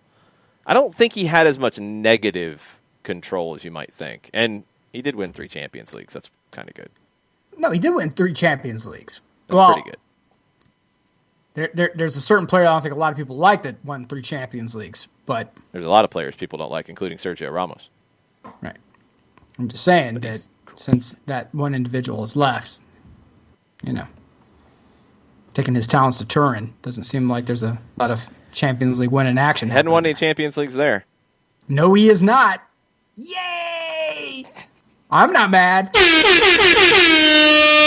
And he won't. All right, you got him? We got a couple deals that are done. Joshua King to Everton, confirmed. That is done. And Minamino to Southampton is done. Those are done. Those were the 2 we were waiting on that deal sheets had been sent in. So I believe everything is done and dusted in England with the window. That is correct. I'm sure something will come up because it always does. Shane Long joined Bournemouth on loan for the rest of the season. I know that's a big one for a lot of folks. I can't wait to see how this Madrid thing plays out. I don't know which one I'm looking more forward to see how it plays out. The Messi saga this summer or the Ramos saga. I think the Ramos saga might have more fireworks. I think so, because the Messi one can be explained, and there's going to be a tremendous marketing engine behind the Messi move that will soften any blow of him leaving. They'll have like a multi-million-dollar thank you ad, like tens of millions of dollars of print, video. They're probably going to fly in Jerry Bruckheimer to do like sweeping helicopter shots of like Messi overlooking Barcelona and like the lone tear coming down the cheek. Ramos isn't going to have any of that. Ramos is just going to have himself in front of the news cameras talking about how poorly treated he was by Real Madrid on the way out. And of course, he's an arch villain anyway, so I don't think he's going to really care about that. But I think it will be the far spicier drama to watch. It'd be very interesting to see where Messi goes, but the spicier one will always be Ramos. Yeah, I think there could be more bad blood with the Ramos one. I don't think there'll be bad blood with the Messi one. He might leave, but yeah, I don't see it being bad. It would have if he had left the way he tried to with the Burofax. That would have gotten bad because Bartomeu would have made it bad, and he's probably still trying to make it bad. Just wondering where those contract details got sent to the paper. Just saying. If there's bad blood, it's not going to be on Messi's side. It's going to come from the other side. No, he'll do everything possible to be classy on the way out. Ramos might tell Florentino Perez some things publicly that he doesn't want to hear. Yeah. Yes. There's 4 copies of the contract, or there are 4 locations of copies of the contract. Messi has one, the league has one, Barcelona has one, and the legal firm that represents Messi has the 4th that we know of. That's where they are. The legal firm. Just the law firm that represents Lionel Messi has the 4th. Do you realize that Sergio Ramos is basically potentially going to cut the CM Punk pipe bomb promo? I'm in. Like, it's going to be a shoot, y'all. So I want a combination of the decision and the pipe bomb promo. Oh, yes. And he goes to Manchester Sergio United Ramos or something. jumps on TikTok and just sits crisscross applesauce in the middle of the field and just cuts a pipe bomb of his own. I could see this. Instagram Live. I like this idea. Freshly shaven sides, the slick back hair. Here's another one to keep in the mix because there are a lot of moving parts to the Ramos situation, and David Alaba is part of those moving parts. Burned with a good black helicopter theory. I usually don't expect those out of Burned, but I'm impressed. Come on, Burn. We've talked about the Hansi Flick power play situation at Bayern, where he might say, you know what, I'm out. I'm just going to leave and wait till Germany fires Jogi Löw, which will happen because he's kind of a clown, and then I'll take that job. But Hansi Flick might threaten that to get the sporting director out, who is not on his Christmas card list probably. So if that happens, maybe there is a, hey, David Alaba, we like you a lot. We can't pay you that much money, but we can pay you very handsomely. Why don't you wait this one out? Why don't you wait and see what happens, my friend? And if that happens, then again, I think Madrid's got to be a little more, Serge. We've really been proud of your time here, and you've won a lot of trophies for us. Please don't leave. It could get really weird. There's so much that could get interconnected here. It could get really weird. I like when Byrne brings the black helicopters to the table. I like it. I like the Hansi Flick black helicopter theory. We should do a show where we do nothing but black helicopters. He makes up for in quality. Yes. I mean, Nick, how different is that from our normal show, really? Well, I'm just talking about from the Twitch pitch. Typically, it's myself and Jarrett who are bringing the black helicopters to everything, and a lot of times when it involves Russia, it's right. You guys bring the black helicopters, and John brings the tinfoil hats, and I try to bring sanity. Ha! It's okay. Sometimes you have to bring the salt too, because John won't bring that. Oh, I definitely bring salt. Yes, that's true. That was good, Jarrett. That was really good. I'm impressed. I'm also trying to fill out my bingo card. Oh, yeah. In the last hour of the show, he wants to fill out his bingo card as quickly as possible. I should have known. This is an inside job. Yeah, that's not even fair. Wow. 30 pieces of silver, my man. 30 pieces of silver. Good Lord. I'm sorry. Did you see what silver did on the market today? Oh, jeez. To the moon. Bitcoin. This is not investment advice. No, it's not. All right, do we want to talk about England? Because England is the place that I think most people were looking at for all the moves today. All right, let's go. And there were a lot of moves. Maybe not as much as people are accustomed to. Going into the day, I believe the number was spending on January transfers had fallen by 72%.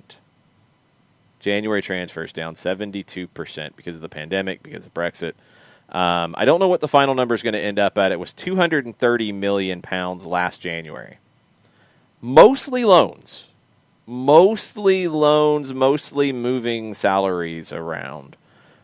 Did anybody break the £15.5 million for Morgan Sanson at Aston Villa? I don't think they did. No. I think that is still the mark. West Brom and Big Sam, we got to give that man some credit. Because he went out and got 5 new players in the window. 4 of them are probably going to start. That's maybe somewhat down to West Brom being hot garbage. Being West Brom, yes. Yes. To pull that off, and maybe it wasn't all Big Sam. I think it was Big Sam. No, it does not taste like Crow Ragamuffin, because my issues with Big Sam are about the style of play. Big Sam has his Rolodex of players who can play in an awful, boring, negative, soul-sucking style of soccer. He's got that Rolodex. It's a big Rolodex for him, too. He can go get those guys. Big gravy-covered Rolodex. That's just gross. That's gonna start to smell. He keeps his gravy. He does not mess around with his gravy. Do not think Big Sam throws his gravy around willy-nilly, okay? He keeps his Rolodex dry, and he eats all the gravy. He's probably going to have some extra gravy tonight because he's got 4 new starters. And he got the one, I think the one that's the biggest one is the left back from Arsenal, Ainsley Maitland-Niles. Got that loan done pretty late. Around 4 or 5 o'clock our time, right? When that started to really come through. Yeah, it was, because you had Southampton was in the mix, Newcastle was in the mix, Leicester was in the mix, but the notion was that you didn't want him going to someone who was with you in the standings, so Leicester was out. Southampton said it was taking too long, so they were out. Newcastle, need I say more? And so for some reason, did some things. And then West Brom, I think it also came down to where Maitland-Niles wanted to play in a starting 11. So I think that was why he leaned toward West Brom in this case. Well, he's a defensive player, and it's West Brom, so he's going to get plenty of work because that's what they do. 4-card with the question of the night: did they get more defensive players? Of course they did. It's Big Sam. He got all the defenders he could possibly find. Everybody. But I think they're the ones who probably gave themselves the best chance to change their fortunes. because their fortunes were pretty bad, and they actually got some players who maybe aren't that bad. I'll read you what Gunner Blog had to say, and Gunner Blog is obviously an Arsenal blog. They cover Arsenal for the Athletic UK. A lot of followers, so they are tier 1. After his loan move to a West Brom team managed by an old school bore, we can presumably expect Ainsley Maitland-Niles to go on to become a breakout star for Bayern Munich in Germany. That one was pretty good. Old school bore. I got to use that one from time to time. He's a new school bore, too. He's just a bore. No, he's doesn't not matter new where school. the school is. Sam Allardyce doesn't know anything new. He's not new school. He's as new school as you are. I'll stipulate to that. Yeah. Come on now. Old school. He's just school bore. He's got a Rolodex. He doesn't have a smartphone.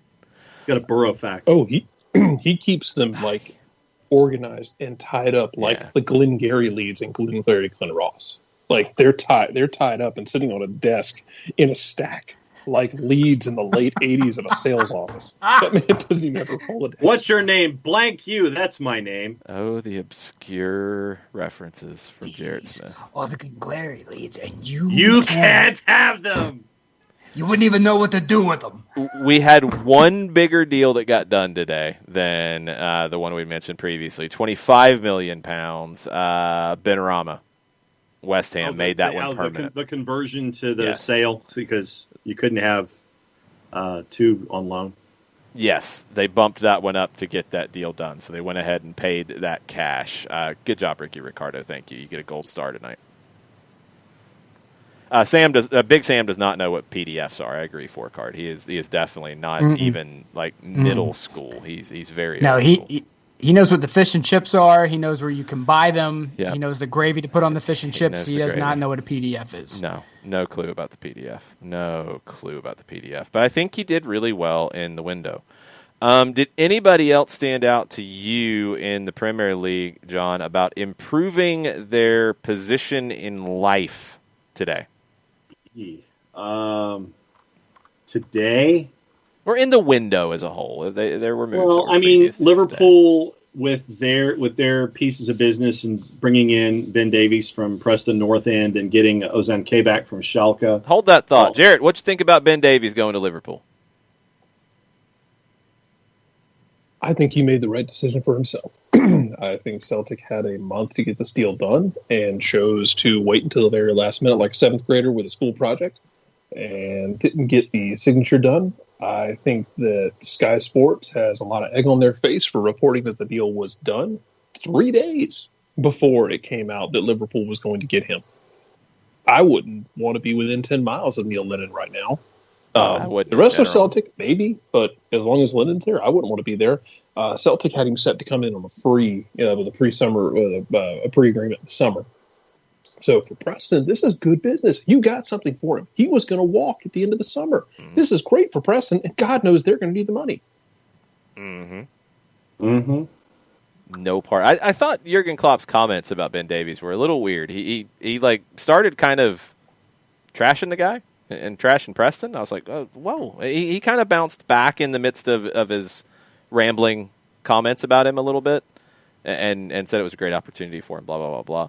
But it's a weird situation Liverpool's in. With the news that came out very late in the window, Joel Matip out for the rest of the year. We've already talked about their defensive issues. That's another one. They had to go get some guys. And, yeah, these guys might not be factoring in next year. But if you're going from Preston and you're not going to Celtic and you're going to Liverpool, that's a pretty good day. You're pretty happy. If you're on the bench for most of the rest of the season and you play some, you've had a good time. You're not going to be hating life.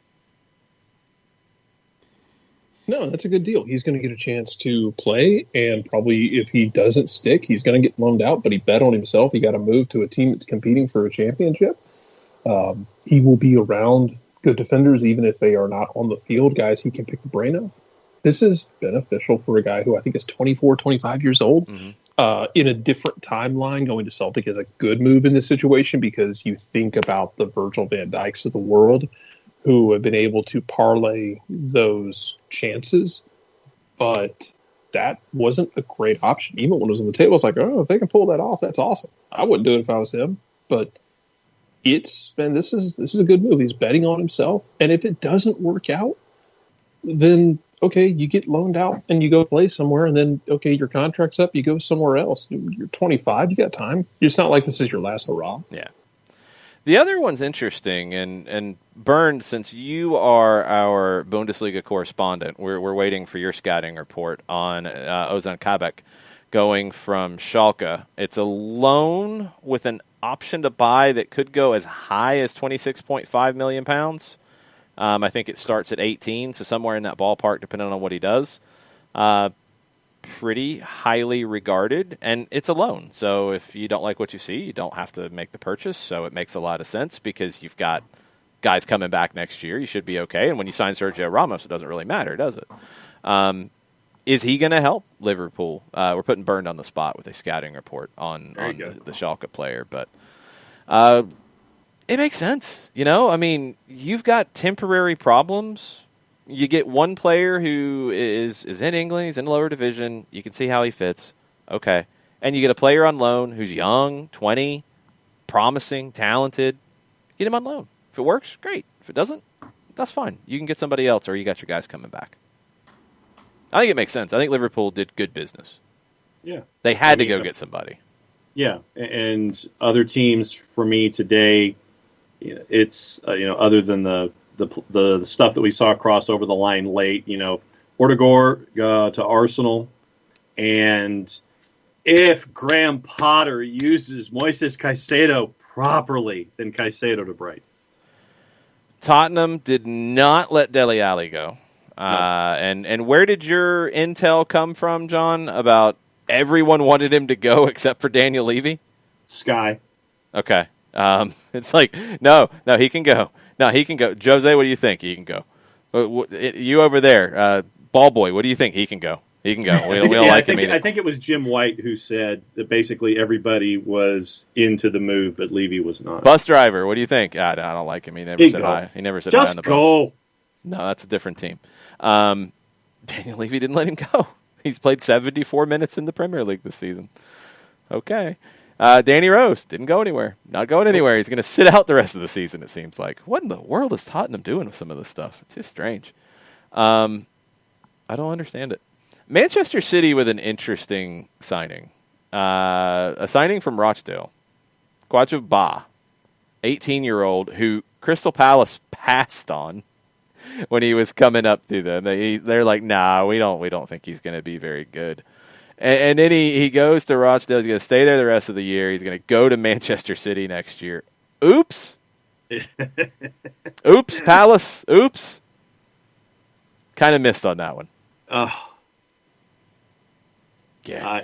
I can't say I'm shocked. No, I'm not. But that's whoever made that decision probably shouldn't be at Crystal Palace anymore because that's really bad. By the way, I'm pretty sure Tottenham. Who was the other defender from Tottenham who wasn't allowed to leave? Tangala. Oh yes, yes. Who was rumored to be open? They had offers on the table from like 3 teams. I did not see that. And they decided not to let him go, or he decided not to go. Something along those lines. They don't want to let anybody go. They did let their third string goalkeeper leave. I think. Or was he second? I think it's third. Yeah, they wild times. Go. Yeah, I know it's crazy. It's really risky. How wild could this, considering how tight the table is, all up and down, and how much of a like a multi-horse race this is in a normal year? How insane could January's window have been in a non-COVID year with so many teams capable and in shouting distance? Insanity. It could have been. It's not, though. It's still weird. There's some weird things about it. I'll ask a question. I want a quick response from all of you. Since Christian Eriksen has started listening to Kiss Me, Kiss Me, Kiss Me era The Cure and not the really sad stuff, his mood is better. It seems like he might play more. Can Dele Alli borrow those mixtapes from Christian Eriksen and have that kind of a revival at Tottenham and impact them in the second half of the season? Nick? No. John? Yes. Jared? It's Spurs. No, it won't matter. Sorry, Katie. Man, I kind of wanted Spurs. to listen to that mixtape. They get one and shot at a trophy. You could say this is all or nothing for them. You could say that, Jared. That's pretty good. Are you on the payroll? Jared, that was amazing. You on the payroll? They're sixth in the table. They are 6 points and a game in hand out of a Champions League spot. They are 11 points off the top of the table, Manchester City. I think he could. I think he could have that impact. I don't think he does. Because I don't think Jose is going to admit that he was wrong. I mean, the game against Brighton, they just looked absolutely lost offensively. Something's messed up. Something's broken. And when Brighton has 9 shots in the first half, and I think that Tottenham either had 0 or 1 shot, and it just looked like with Gareth Bale out there, and it's like everyone was trying to give the ball to Son to have him try to create. It was just almost like deferring, hoping that he would do something, and then it's like, we're right behind you, Ray. And it was just one of those. It was awful. It was an awful watch. What year did Ghostbusters come out, John? 1932. Just checking. It's a good reference, though. It was a good one. Update on our scouting report. Thank you, Bernd. You are the best. Kabak, Schalke has been trying to sell him for like $25 million since last summer. Overplayed their hand. Now they have to take the loan deal with a lower option, at least a lower base option. It could get up into that ballpark. Schalke is so poorly run, it's sad. I totally agree with that. Ragamuffin said that Schalke did want an obligation to buy initially, but Liverpool was able to get out of it. Michael Edwards, genius. Yeah, this is exactly the kind of move that Liverpool needed, and they kept saying they weren't going to do, but I think they had to with the Matip injury, so that maybe changed it. Schalke did sign the young American forward who has shocked everybody, Matthew Hopp. Signed him until 2023. They didn't allow him to walk on a free at the end of the season, which would have been really, really stupid. It's Schalke that would have been possible, but they didn't do something really, really stupid. Fulham did get a forward to replace the one that they almost got, but they lost. Correct, John? Yeah, that was Maja. For those that watched Sunderland Till I Die, he was the young talent at Sunderland, and they were trying to usher him and get a good sale price for him, and it ended up Maja goes to Bordeaux, really didn't get a whole lot of work at Bordeaux. Now he's back in English football at Fulham, and that could yield a little promise if Josh Maja gets some playing time. I mean, it's not a bad fallback. You know, they tried. They were in the mix to get Josh King. They ended up not getting him. Carlo Ancelotti promised the really good Italian dishes to Josh King. The really good stuff. The really good ones, not just the good stuff, not the Olive Garden. And he's stuff, a food snob really too. Really good stuff. Oh yeah, no, Carlo's going to really do it upright. So I think that did the deal. But that's a pretty good fallback for Fulham. It's going to be interesting to see what happens with Carlo. If Everton don't get up to the top end of the table, it's going to be interesting to see what happens with Carlo at the end of the year. You know, I haven't understood it, and I've been going back and forth with Tom Russo, the airborne DJ, about this. I'm going to go ahead and make this comparison. I'm probably going to make a lot of people mad. I think the Liverpool fans will be happy about it, but I'm going to make the comparison because I'm seeing the same behavior. Everton right now reminds me of Georgia Tech when they are good at football in a season. It's like they're just happy to be there, and they don't actually understand that they could be even better, and they probably should be better and not drop some of the games that they drop. It's like Everton, we're not expected to win that anyway. But you should be. You've got a lot of talent. You're not the old Everton anymore. But that sounds more like Georgia to me. Like you have all the talent, you never get it done. The reason, no, it's different because that's been the MO for Georgia. But Georgia isn't just happy to be there. Far from it. So they're more Spurs then. I'd have to study that one a little bit. Talent's there, the placement's there, result never comes. I don't think Tottenham's even that. I don't know if you could say they've had more talent than Liverpool or Manchester City here lately. Georgia's a whole separate class of being stupid. Don't get me wrong.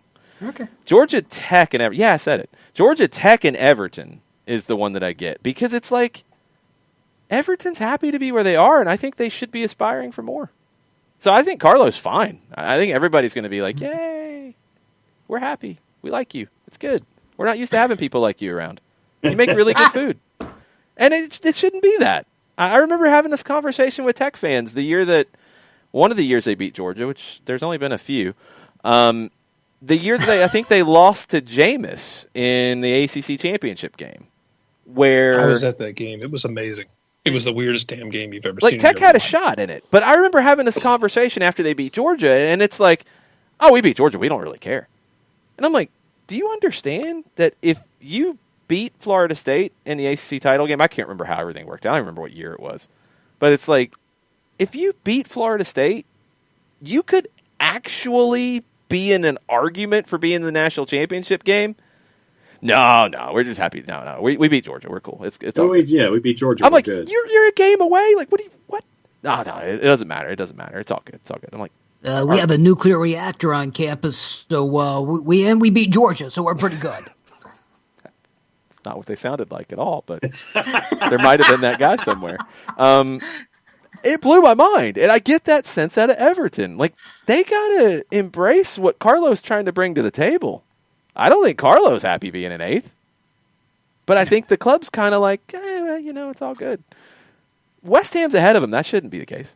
I sort of want Carlo to be let go, though. Why do you want Carlo to be let go, Nick? Because our boy, Joe Tacopina, has taken over Catania Calcio. Oh, boy. Down in the motherland of Sicily. Oh, boy. And I want my boy Carlo to helmet. I knew there was some reason for it. Okay, that makes more sense. I want that move to happen. Man, I don't Hey, know. look, he got Pippo Inzaghi. He gave Pippo Inzaghi a shot. Pippo Inzaghi almost got Venezia to Serie A.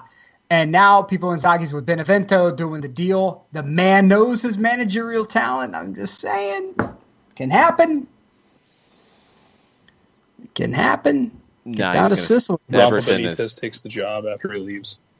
I'm okay. Hey, if Rafa Benitez wants to go to Everton and incur that wrath, by all means, as long as someone of some stature ends up in Sicily, I'm okay. Deal with it. I'm sending Neil Lennon to whatever I can send him that's going to be the most painful for him. So I'm lining him up for the worst job I can find. Man. Did anybody else see the Copa Libertadores final? No.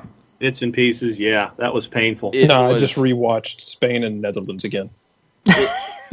It was far worse than that, Jarrett. I know you wanted to make that comparison. It was so much worse. It's the worst final I've ever seen in my life. It's two Brazilian teams, so we probably should have expected it. They were two attacking teams. I was fooled. I expected goals. I expected fun. It was not fun. There was no fun. And then you get a holy bleep moment at the end. Well, you had a holy bleep moment before that when you had Santos' manager try to grab the ball that goes out and prevent a quick throw, and then he gets sent off. So you had that one first, and he just goes into the tightly packed crowd at the Maracanã during the pandemic and goes social to hang distancing. out. Well, no, it's not. You can't really blame the social because the stadium didn't open all the sections. So they said, yes, we're only going to allow 10% of people in the building, but we're only going to open 10% of the building. We're smart. And it was a little packed. The tackles in this game were horrendous.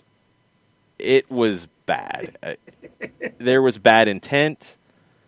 There was no Joga Bonito. It was worse on some of these. I mean, it was horrendous. And the better team won. I think what made me so mad is that they were the better team, and they were by far the better team, and they had no interest in showing they were the better team. I think they watched Big Sam's performances quite a bit in the lead up to this game because it felt like a Big Sam kind of team. I mean, I don't think the gravy would translate to Brazil. I don't know what he'd be eating in Brazil instead, but it felt like a very Big Sam kind of performance, and Palmeiras should be ashamed of themselves. Absolutely ashamed. It was Ashamed. Garbage. Defensa Justicia, destroy them in the Recopa Sudamericana, por favor. Please destroy them for just existing. Just destroy them. Good doesn't always triumph over evil, though. Oh, I know. Oh, God, but I'm going to root for good. I just want to prepare you. Nick and I want to prepare you. I've watched this game for a long time. I know, trust me. I watched that game on Saturday. I know. Break You've thing. watched more than a lot of people have in this planet. I was angry. I think I want to remind you, if nothing else, in your emotional state right now. And I understand your emotional state, given what you had to watch. I understand where you're coming from. It was horrendous. Man, I'm very sorry that happened to you. It was really upsetting. It's like you just kept waiting for something, and it's like, no. And I mean, at one point, Palmeiras, the better team, late in the game, with Santos just dead on their feet, doing nothing. Palmeiras decides to pass the ball between the center back, the other center back, the goalkeeper, the center back. No pressure, no nothing. Back to the center back.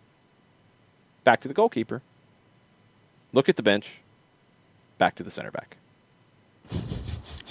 that good, huh? And it's like, guys, you could at least play any other team. I'm just reminded of the Simpsons soccer game. It's what it looked like. Oh, it absolutely looked like it. Jason the whole time's like, my God, if an Argentine team was here right now. Oh, yeah, they would have been kicking somebody at that point. I mean, Santos couldn't even, get to him to kick him at that point. The game was done. Just, put them out of their misery. And they waited until, 2 minutes left in stoppage time and score on a crazy header after the manager was sent off for trying to delay There's things. something almost respectable about that, though. Not the way they played, but waiting till 2 minutes until the very end to put your victim out of their misery. It was awful. And for the record, Jason, you and Nick were 3-3 last week. Jarrett and I were 1-5. There we go. 1-5. Wow. In the pick'ems. Wow. Well, did you add up the points? Because that's the matter thing. It's not you didn't write the points down, did you? I'll do points while we're talking. No, but the thing is, you can't. Did you write the numbers down? No, because I've got them right here. No. You have the numbers from before those games started, right where? You mean the odds? They're right here in front of me. Before the game started? Yeah, they're locked in. Okay. Then, all right. We went through the numbers, and that was the whole point. But anyway. But then the thing is, what's your scoring system here? Is it on you're 3-3 in your wins, but then is the tiebreaker the odds on the numbers? It's not about the wins. It's about the amount of money you would have brought in. Juice boxes. Come on now. Okay. All right. That's the game we're playing. That's the thing. Is it he's saying that I put an ecto cooler on it, and I'm saying I put everything's 100. Juice everything is just a basic 100. Just a basic 100. Okay. So you and Jarrett might have hit on the crazy wild result of the weekend and might have actually done better. I don't think you did, but you could have. Probably not, though. All right. Well, I'll do math, and I'll. There's no way that happened. Nah, not with one. Not with us getting 3 wins and you guys only got 1. No, that didn't happen. It's all right. Yeah. It's okay. We'll see what happens. Have we gone to the Twitters at all tonight? John can't do 2 things at once. Okay. Jorge, faith, family, football, familia, more football, husband and Nacho Libre enthusiast has found himself a bomba from Cesar Luis Merlo. Again, come on, look for those who can't see at home, I'm making the quotation symbols here. This is something.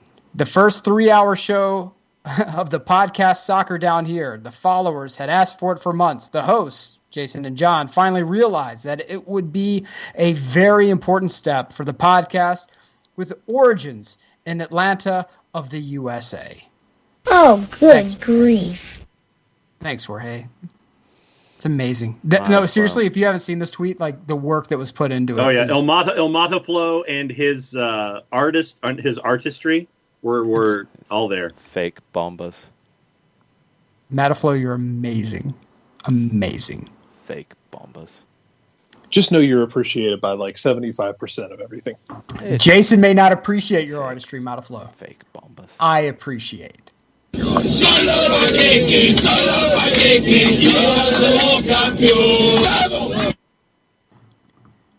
is a Nacho Libre enthusiast. That movie is so criminally underrated. Is it? Oh, it's amazing. I'm a little skeptical. Oh, where can we get that shirt, John? You muted, John.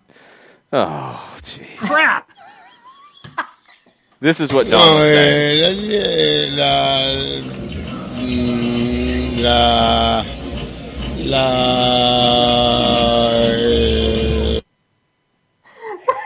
We'll be at our Teespring store. Thank you very much. Thanks, John. That's what we're here for. Get the abacus back out. That's what I'm doing. I'm doing the abacus and responding to Mataflow's art, and then you run a drop, and I grab the T-shirt for the Twitch pitch, and I'm muted while I'm doing math. Okay. John's computer's going to be smoking like the Vatican when they elect a new pope. Pretty much. Hey, it's the Daniel Price Model 101. I don't think that's going to happen. Oh, my God. Ay, Dios mío. Yeah. I think Mataflow broke Jason. No. The fake bomba didn't break me. John trying to do a read with the muted mic is what broke me. That's what broke me. Ladies and gentlemen, the Teespring account for one soccer down here, soccer over there, all of the wondrous merch. If you want to support the show and make it so we can do more cool things, like the stuff we have done in this past off season, ladies and gentlemen, buy the merch. Good things happen. I think we have shown what happens when you give the SDH universe a little bit of your coin. Big things. We're donating to help. Yeah, we don't learn our lessons. Hey, here's the thing, and I think this is important. All right, we're going to check some numbers because what was the first team that this show really embraced from South America? Who was it? Defensa. What did they just do? Sudamericana. They've done things they've never done before. Tell you something? We embraced them. The club that we just donated $2,000 to their Escuela de Fútbol, Marcelino Moreno. They're unbeaten since the league started back. They have not lost. Atletico Palmira is killing it right now. I need Atletico Palmira gear. They have a store. They're a very small club. Give them some time.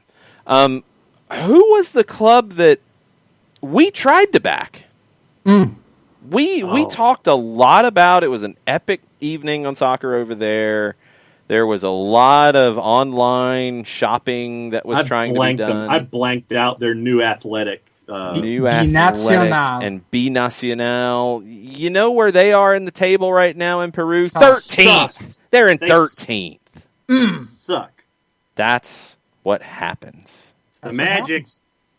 If you as a club, I'm going to go televangelist here. If you as a club right now, we're reaching out. My hand is touching your hand. Wait a minute. And together, we can achieve victory. If you deny to 2021, if you deny the SDH universe, you can be like Binacional. It's up to you. We tried. It's up to you. They didn't respond. Tried. We attempted. We have an ability that I think more clubs need to cash in on. Just throwing that out there. Perfect Tommy is nominating Independiente del Valle for that rocket ship.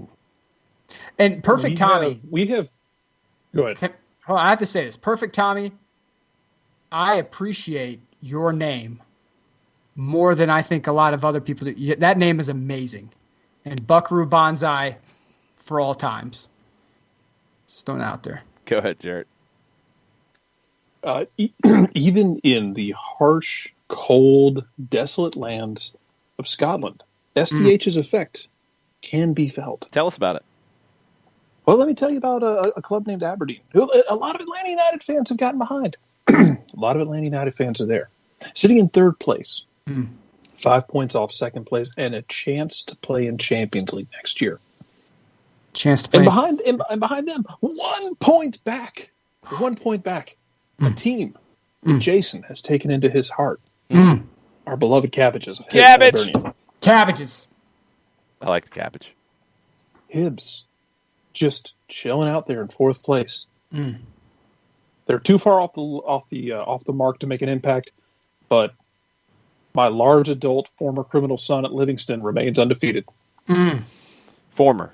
Right, former. That's reform. Confirmed, right? He's the reform candidate. All right, good.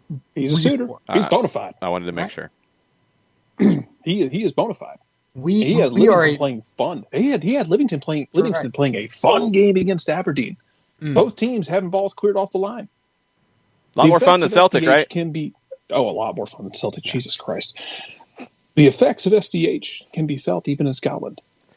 That's right. I think they were felt again over the weekend, because if you're a subscriber on the Twitch and you're a patron on the Patreon, you saw Gustavo, our good friend of Buenos Aires, who has now joined us.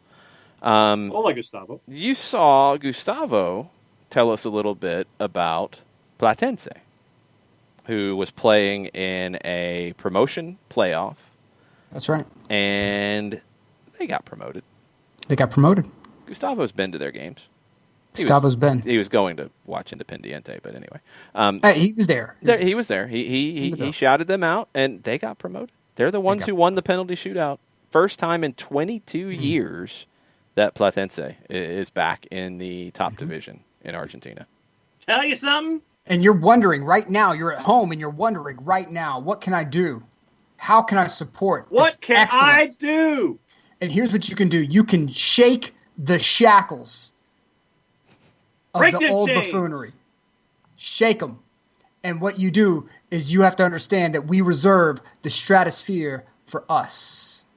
All of us. Join us in the SDH universe. Check with the Mater D. Hit up Teespring. Get that gear. Get that gear and make it happen. Because when you support the gear,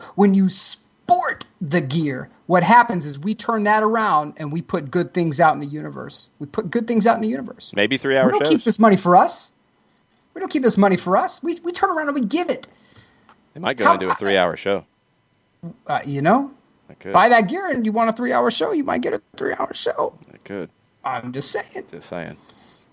I mean, look at that. Look, you want the NWO inspired Soccer Down Here shirt. Look at that. It's amazing. We have other gear. You want the panqueques? You want that shirt? It's on Teespring. Look at that. It's magnificent. I'm sorry, Gustavo. I don't think our SDH powers can help your Independiente because of all their debts. We will try. We can try, but that's a lot of money that we're going to have to give them to pay their debts. 35-day period. Yeah, I don't think we can help with that. Good luck fighting with FIFA. That's going to take a lot of fighting. To answer your math question, now that the abacus has been put away. Thank you. At 1-5, I was last at -122. You lost 122? Yep. Jared at 1-5 was a +120. Wait a minute. How do you get? I think you're doing the game. Weird. The game that he won was different, and the odds were deeper. But he ended up positive, winning 1 out of 6. Yes. What? Okay. All right. I'm careless with my money, and sometimes it works. Yeah, I don't know how this. John has a weird system, but anyway. And then Nick was second at 3-3 at a +104, and you were number 1 with a +269 at 3-3. That's what I thought. Yeah, see, that's what he wanted. All that work. Because he didn't want another. He didn't want another scenario where he could be like, "Send me the Reese's." He didn't want one of those. I didn't want to tie. I didn't want to tie. I was making sure I was winning that thing. For the win. Are you kidding? I would have brushed it off if you had won. I would have come up with some excuse for it. No, I get the win. I'm celebrating it. Absolutely. I think if we did a 23andMe, John, on Jason, we would find some Sicilian blood in there. There is so much vindictiveness in there. No. I guarantee there's some Sicilian blood buried. It's like all English. It's like all like Northern English. Yeah, see, I'm half Scandinavian. There's some Scottish in there then. It could be. That's true. Spite. Yeah, see, I'm half Scandinavian and half Scottish. Mm-hmm. So basically what happens is I have a very long fuse, Mm-hmm. but then when you light it, you may as well just duck your head in the sand and not get up. Right. Because it's gonna be like flamethrower forever. That's not good.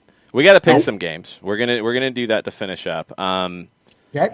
Last thing on the news sheet, the draw for that new First Division competition in Argentina. Now that they have promoted 2 more teams, they did not relegate anybody in this craziness. They've promoted 2, so you got 26 teams that are going to be in the First Division for this calendar year, and it's going to start with another Copa Diego Armando Maradona because it was a good time the first time, so you're going to do it again. 2 groups of 13, you're going to play 13 games.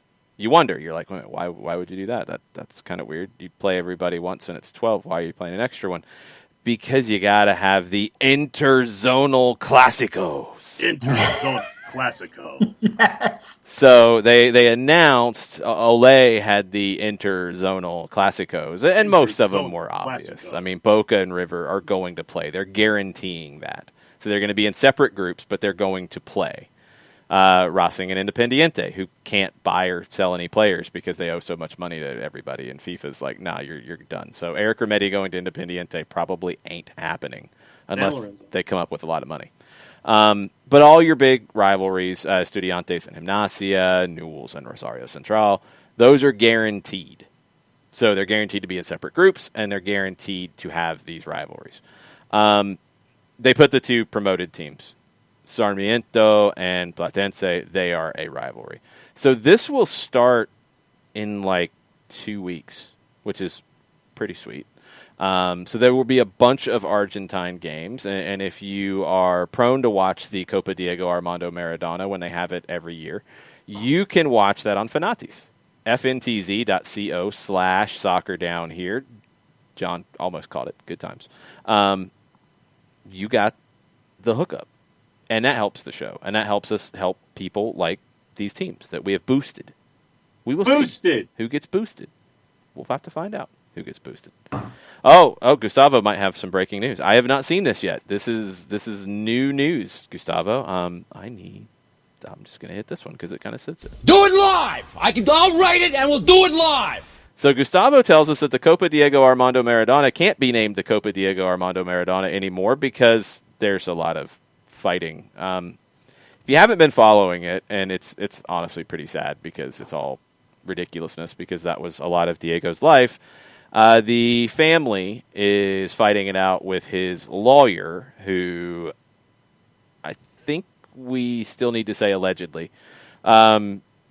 did a lot of underhanded stuff with signing things that he wasn't supposed to be signing and doing things that he wasn't supposed to be doing. And I think the doctor's probably going to get in some trouble too.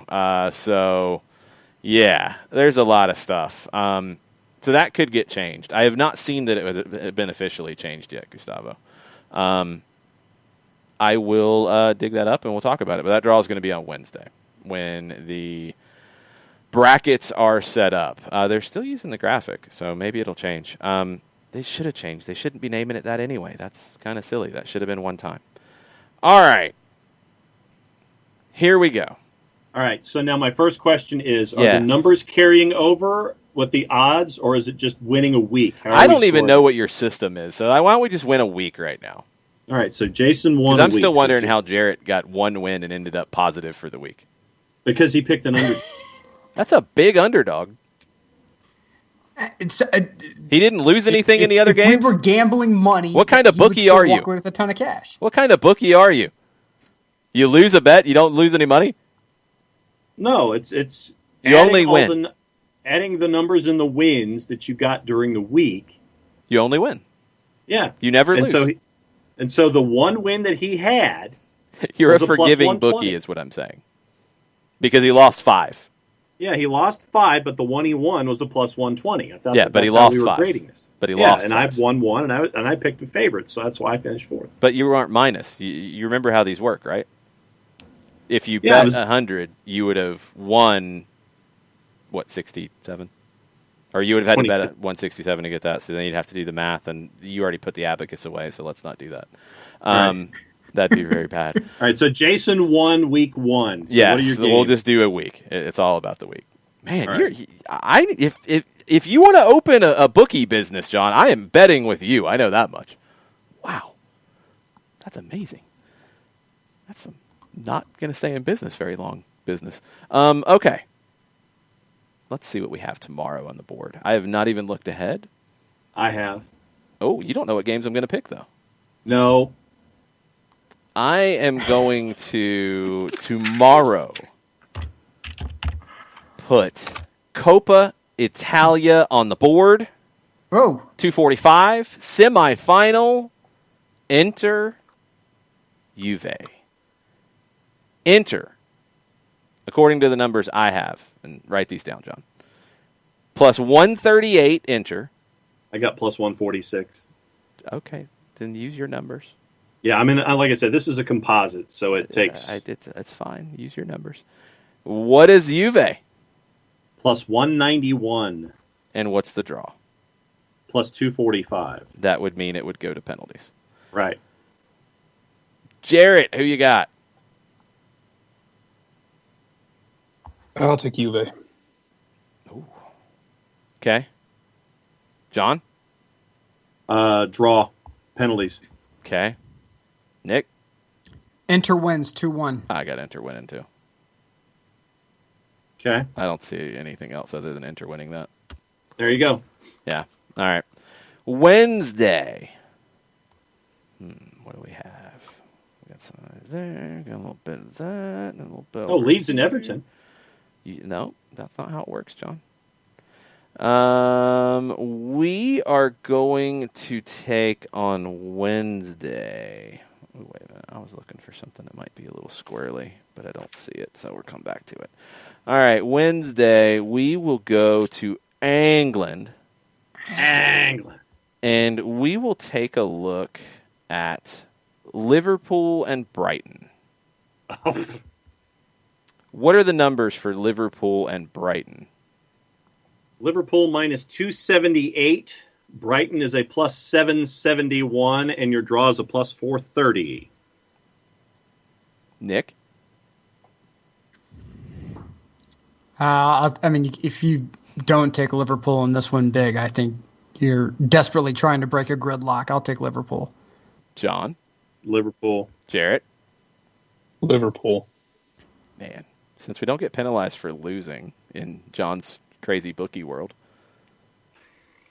I could really end up with a great number if I get anything out of this. Uh-huh. I'm going draw. All right. Ooh. Plucky upstarts. All right. Plucky upstarts. I'm going draw. All right. All right. Thursday. Ooh. Club World Cup action. Tigres and Ulsan Hyundai. Yeah. What are the numbers, John? Hang on. I think Tigres has had some unfortunate COVID tests as well. That does not affect the numbers, sir. Well, maybe it should, but anyway. Tigres is a minus 179. Okay. Ulsan Hyundai is a plus 476, and your draw is a plus 301. John? I'll go draw.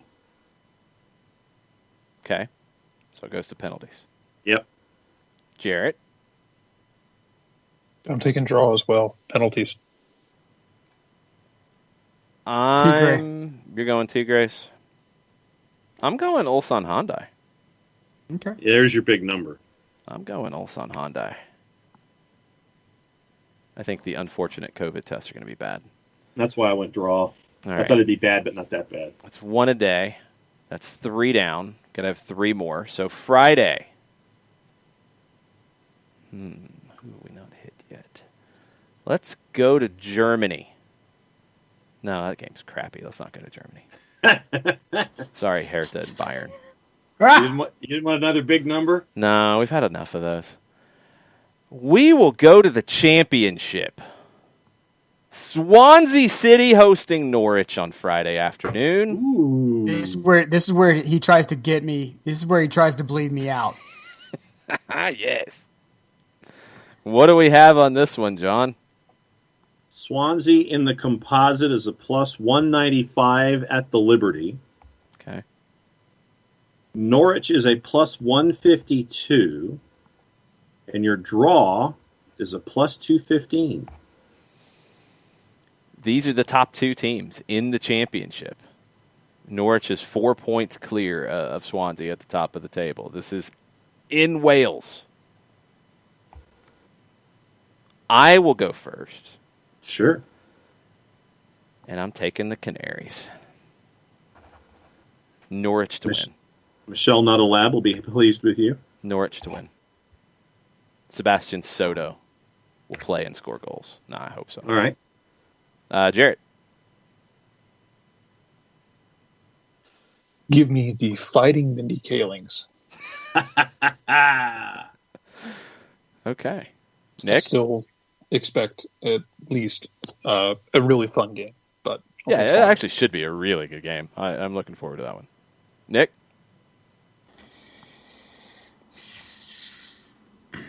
He doesn't know where to go. No, I'm gonna go.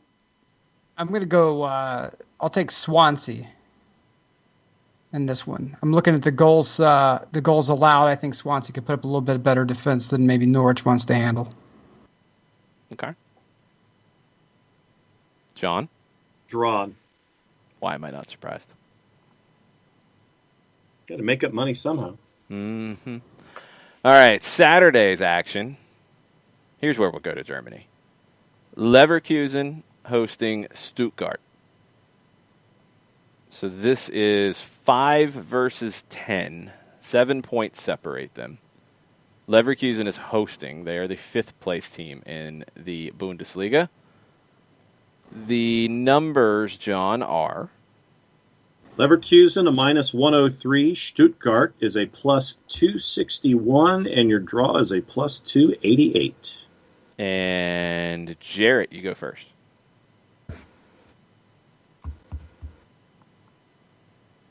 John, give me those numbers again. Leverkusen, minus 103. Stuttgart, a plus 261.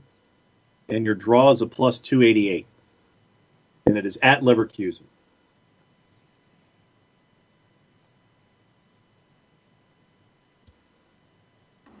Jarrett's thinking. Yeah. If it's not going to hurt me, then I'll take the upset.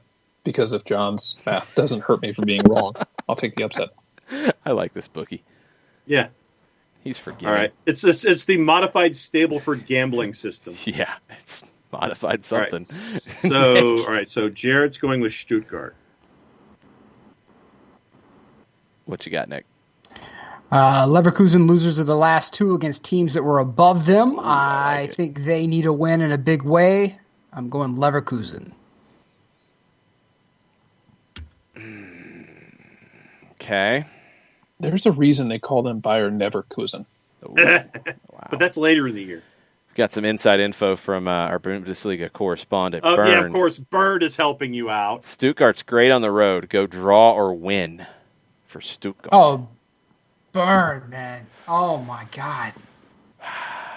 Bern, I'm going to go against you. I'm going What's with worse is he gave Leverkusen. you inside information, and you still, you burned it. Wow. He went black helicopter earlier in the show, so I'm not 100% sure. Wow. I'm going Leverkusen. He might be trying to trick me. He added a me black in. helicopter. He might be trying to trick me. Oh, man. It's a dangerous rabbit hole you're going down there, I'm sir. going Leverkusen. Alexa, show me someone overthinking something. Probably. But I'm not going to get hurt. Remember, the bookie's very forgiving, so it's all good. John, I think you have to pick this one. Leverkusen. Oh, well, let's see. There you go. And Sunday, Sunday. We haven't hit France. We haven't hit the Netherlands. We haven't hit Portugal. Colombia is looking good. We might go Colombian. Let's see. We could get really weird with it. There's no Uruguayan matches. Man. We will go with a league that John watches more than the rest of us. We are going to go with the Clásico de Costa Rica, Alajuelense hosting Saprissa on Sunday. Okay, that one I don't have numbers on because it's that far ahead. Man, we can't go with that one. That's not cool. Nope. That would have been a good one, too. I appreciate that he calls it cool the night after Carlito completely yoked Forum shows back up in WWE. He was yoked. It was scary. It was. We will go instead. We got Liga MX in the afternoon. Do we have numbers on Brazil? Let's see how far. Red Bull, Bragantino, and Flamengo? Nope, we only go to the 4th. Man, I tried. We're going to have to go to Liga MX. Toluca and Mazatlan. All right. We're Toluca, very early. Hold on. We're very early in Mexico. We're 4 games in. Hold on. We're 4 games into the Clausura. See, I could have given you a Conca Cinco and you didn't want one. I didn't want one. We were picking a game here. I didn't call for the Conca Cinco yet. Toluca is 2-1-1. Also, Mazatlan is 2-1-1. Mm-hmm. Toluca on goal differential is ahead of Mazatlan. It is a gaggle at the top of Liga MX. That is correct. Boatload of teams, 8 and 7 points. It's quite the gaggle. And 6. Even 5. Mm-hmm. That takes you down to 11th. Yep. So this one is at Toluca. John, don't give us the inside information. You got to try to use your inside advantage here. Let's get the picks first. Nick, you go first. Well, you need numbers, don't you? Oh, yeah, give us numbers. Sorry, you have numbers. Toluca at the Estadio is a plus 104. Mazatlan on the road a plus 264. And your draw is a plus 231. Last time these teams faced off was in August. Mazatlan won with a red card. I like it. As Morelia, yes. And so I think Toluca's out for blood, baby. Give me Toluca. They were Mazatlan. Toluca, the points, all of it. All right. Toluca. Jarrett.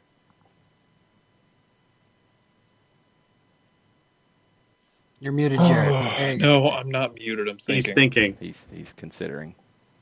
Toluca plus 104. Mazatlan plus 264. Your draw is a plus 231. Remember, this is an afternoon game at Nemesio Diaz. Give me the draw, and I'll take the over on stretchers being used. Yeah, it wouldn't be that. Very possible. I got the draw as well. John, you got the inside information, so what is it? Oh, just Mazatlan, Toluca. Well, I mean, where do you want me to go here? Because, like I said, I've got the Conca Cinco. Well, then, and right. You had Toluca. Why do you dance like a hula girl for the Conca Cinco? I don't understand that at all. Okay, well, Toluca right now, toward the top of the standings, they had a crazy game against Xolos last week. How crazy was it? It was so crazy that Xolos had a 3-0 lead in the first 24 minutes. Manotas, Fidel Martinez, and Sansores scored. Then Toluca scored twice, once before the half, once in the second half, lost it 3-2. So, once again, you're on the road and you're Toluca, and you can't afford to have that happen again. So I'm going to go with Toluca at home. And traditionally, these afternoon games really present a problem for the opposition coming in and playing on these Sunday afternoon time slots. So that's why I'm going to go with Toluca for the win. What's the temperatures like in Toluca in those Sunday afternoon time slots right now? Well, let's find out with weather.com and see if they can help us out. Bang, bang, bang, bang, bang, bang, bang. Bang, bang, bang. But, traditionally, just regardless of when it is, whether Apertura or Clausura, it's always hot. Well, no, it's weird, because you're used to playing at night most of the time, and you're not getting these after. It's either an 8, a 6, or a 10, and then when you play Toluca's home contract for TV means that you're playing at 1:00 on a Sunday afternoon usually. So next 10 days. So we're looking at Sunday. Just give us a round guess over the next 10 days. Oh wow. Sunday afternoon, a high of 73 Fahrenheit with an 8% chance of rain and winds from the south-southeast at 13. I wish I could go to Toluca right now. I would absolutely be in Toluca rather than this nonsense with a 10% chance of snow, according to Ricky Ricardo. Get this. The high Sunday, 73. The low Saturday night and Sunday night, 34. Whoa, okay, that's weird. Very. Yeah, I don't like that. That would make me sick. I don't like that. All right, not going to Toluca. You'd have problems. No, not going to Toluca. Nope. That ain't happening. But no, it's an odd, it is literally, it's because of the TV contract, it's a very, very odd thing, and all the Toluca home matches are at 1:00 on Sunday afternoon. They've always been. They're Univision, right? Yep. Yeah, I think they've always been in that Sunday 1 slot. As long as I can remember. Games. Yep. I'd love to go to that stadium. That's one that when the CONCACAF draws come up and Toluca's been in it, that's a series I would like. That's a pretty cool kind of old school bandbox little stadium. Yeah, and it's been renovated, and it's like a D where you have like the opposite side where it's just all it's all mural, and then you have the boxes and the fans and the chain link fence, and that's a cool one. Yeah, that's one that I am hoping get a chance to go to at some point, but not when it's 30 degrees at night and 75 during the day, because that's a little much. That's a little bit too much. That's ish. Did you have anything else in the Conca-Cinco that you need to tell us? Sure, just a couple things. Okay. And I won't make it a Conca-Cinco just because we're already at 2.5 hours. Yes, I'm not timing you, so just I don't want your research to go to waste. No. 4 teams are still winless in Liga MX, including Chivas, which is the big surprise. Leon and Atlas finally have their first points. Chivas lost to FC Juarez last week 2-1. Pumas had a goalless draw with Atlas. Pachuca and Leon had a draw as well. Cruz Azul, who a lot of folks had dead and buried after the first 2 games, and they're like, oh my God, what's up with La Máquina? They've won their last 2. They beat Querétaro 4-1, and so now they're in part of that gaggle at 8-7 and 6. Santos Laguna at the top with 8. Leon and Atlético San Luis is tonight. Puebla and Monterrey are tomorrow night. And when was the last time that you guys remember a player being traded in-game, regardless of the sport? That's always funny when it happens. It's been a while since I've seen that one. On baseball. Yeah, baseball's where I think of Hug watch. Andres Ibargüen. Where do you know? I thought he was going to go to Minnesota. Andres Ibargüen was in game, sent from Club America to Santos Laguna. Club America on their social media, we wish Andres Ibargüen the best in his future endeavors. The 15th minute, Santos Laguna says, "Welcome, Andres Ibargüen," and they were playing each other at the time. So did he just go from one dressing room to the other? It just went from one dressing room to the next. Like, okay, I guess I'm going home with you guys. Thanks. Yeah. I mean, man. No, that bus. No, you can't come on this bus. What are you thinking, man? And I'm going to leave the 2 stories of the 2 other big stories out. The El Salvador Apertura. Our friends at Alianza knocked off Águila 3-0 for their 15th title. It was held at Estadio Cuscatlán over the weekend. Big crowd in the fan section. Yeah. 1-0 at the half, 2 goals in the second. Alianza wins it 3-0. And the Canadian Premier League had their CPLU sports draft this past week. FC Edmonton picked first. They selected Thomas Gardner, a midfielder from the University of British Columbia, with the number 1 overall pick. What's the University of British Columbia's mascot? Oh, UBC. Hell, I don't know. What are they? Come on. All right, we'll find out. UBC. We got to know the nicknames. Come on. Hang on. UBC, support UBC. I want athletics. I want it to be something like Fighting Beavers or something. Strange, weird Canadian mascot. Here we go. Fighting Muskrats. The Thunderbirds. Okay. I like him. That's a good pick. And it's a pretty cool mascot. So the UBC Thunderbirds. All right. I like that pick. UBC Thunderbirds, Thomas Gardner, a midfielder, was the number 1 overall pick to FC Edmonton.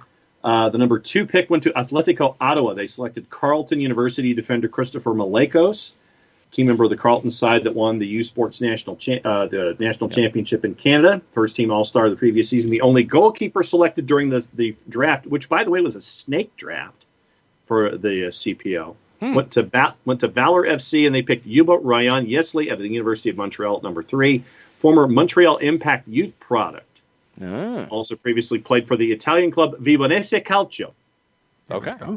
So those are your top 3 picks, and that is your abbreviated Conca Cinco. When is the Canadian Championship happening? Ricky Ricardo wants to know. Still TBA. Still trying to figure it out. No announced date yet. Before the first week of April. Yeah, before the first week of April. That's all we know at this point, Ricky. Yes, that is correct. That's where things stand. Yeah. We'll talk a lot about MLS tomorrow. You saw a coordinated effort today, MLSPA, supporters groups, all of it. Not expected. It's a very well-done PR campaign. We'll see what happens. There's, I guess, a new deadline of midnight on Thursday. And I do not want to wake up on my birthday on Friday to find out there's a lockout. I really don't want that. So please don't have that happen to me, please. I'd like to have a nice birthday. But we'll talk about that in the morning. We'll talk about other MLS stuff in the morning. We have went 33 minutes too long tonight, but thanks for hanging out with us. Sorry. We don't do 3-hour shows yet. Not yet. We're contrary to the bombas from Merlot. Yeah, he's Merlot's still a tier 1 source, but, Yeah, he gets it wrong occasionally.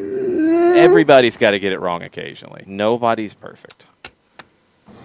That's right. So we will be back next Monday, theoretically. Yeah, we should be back next Monday.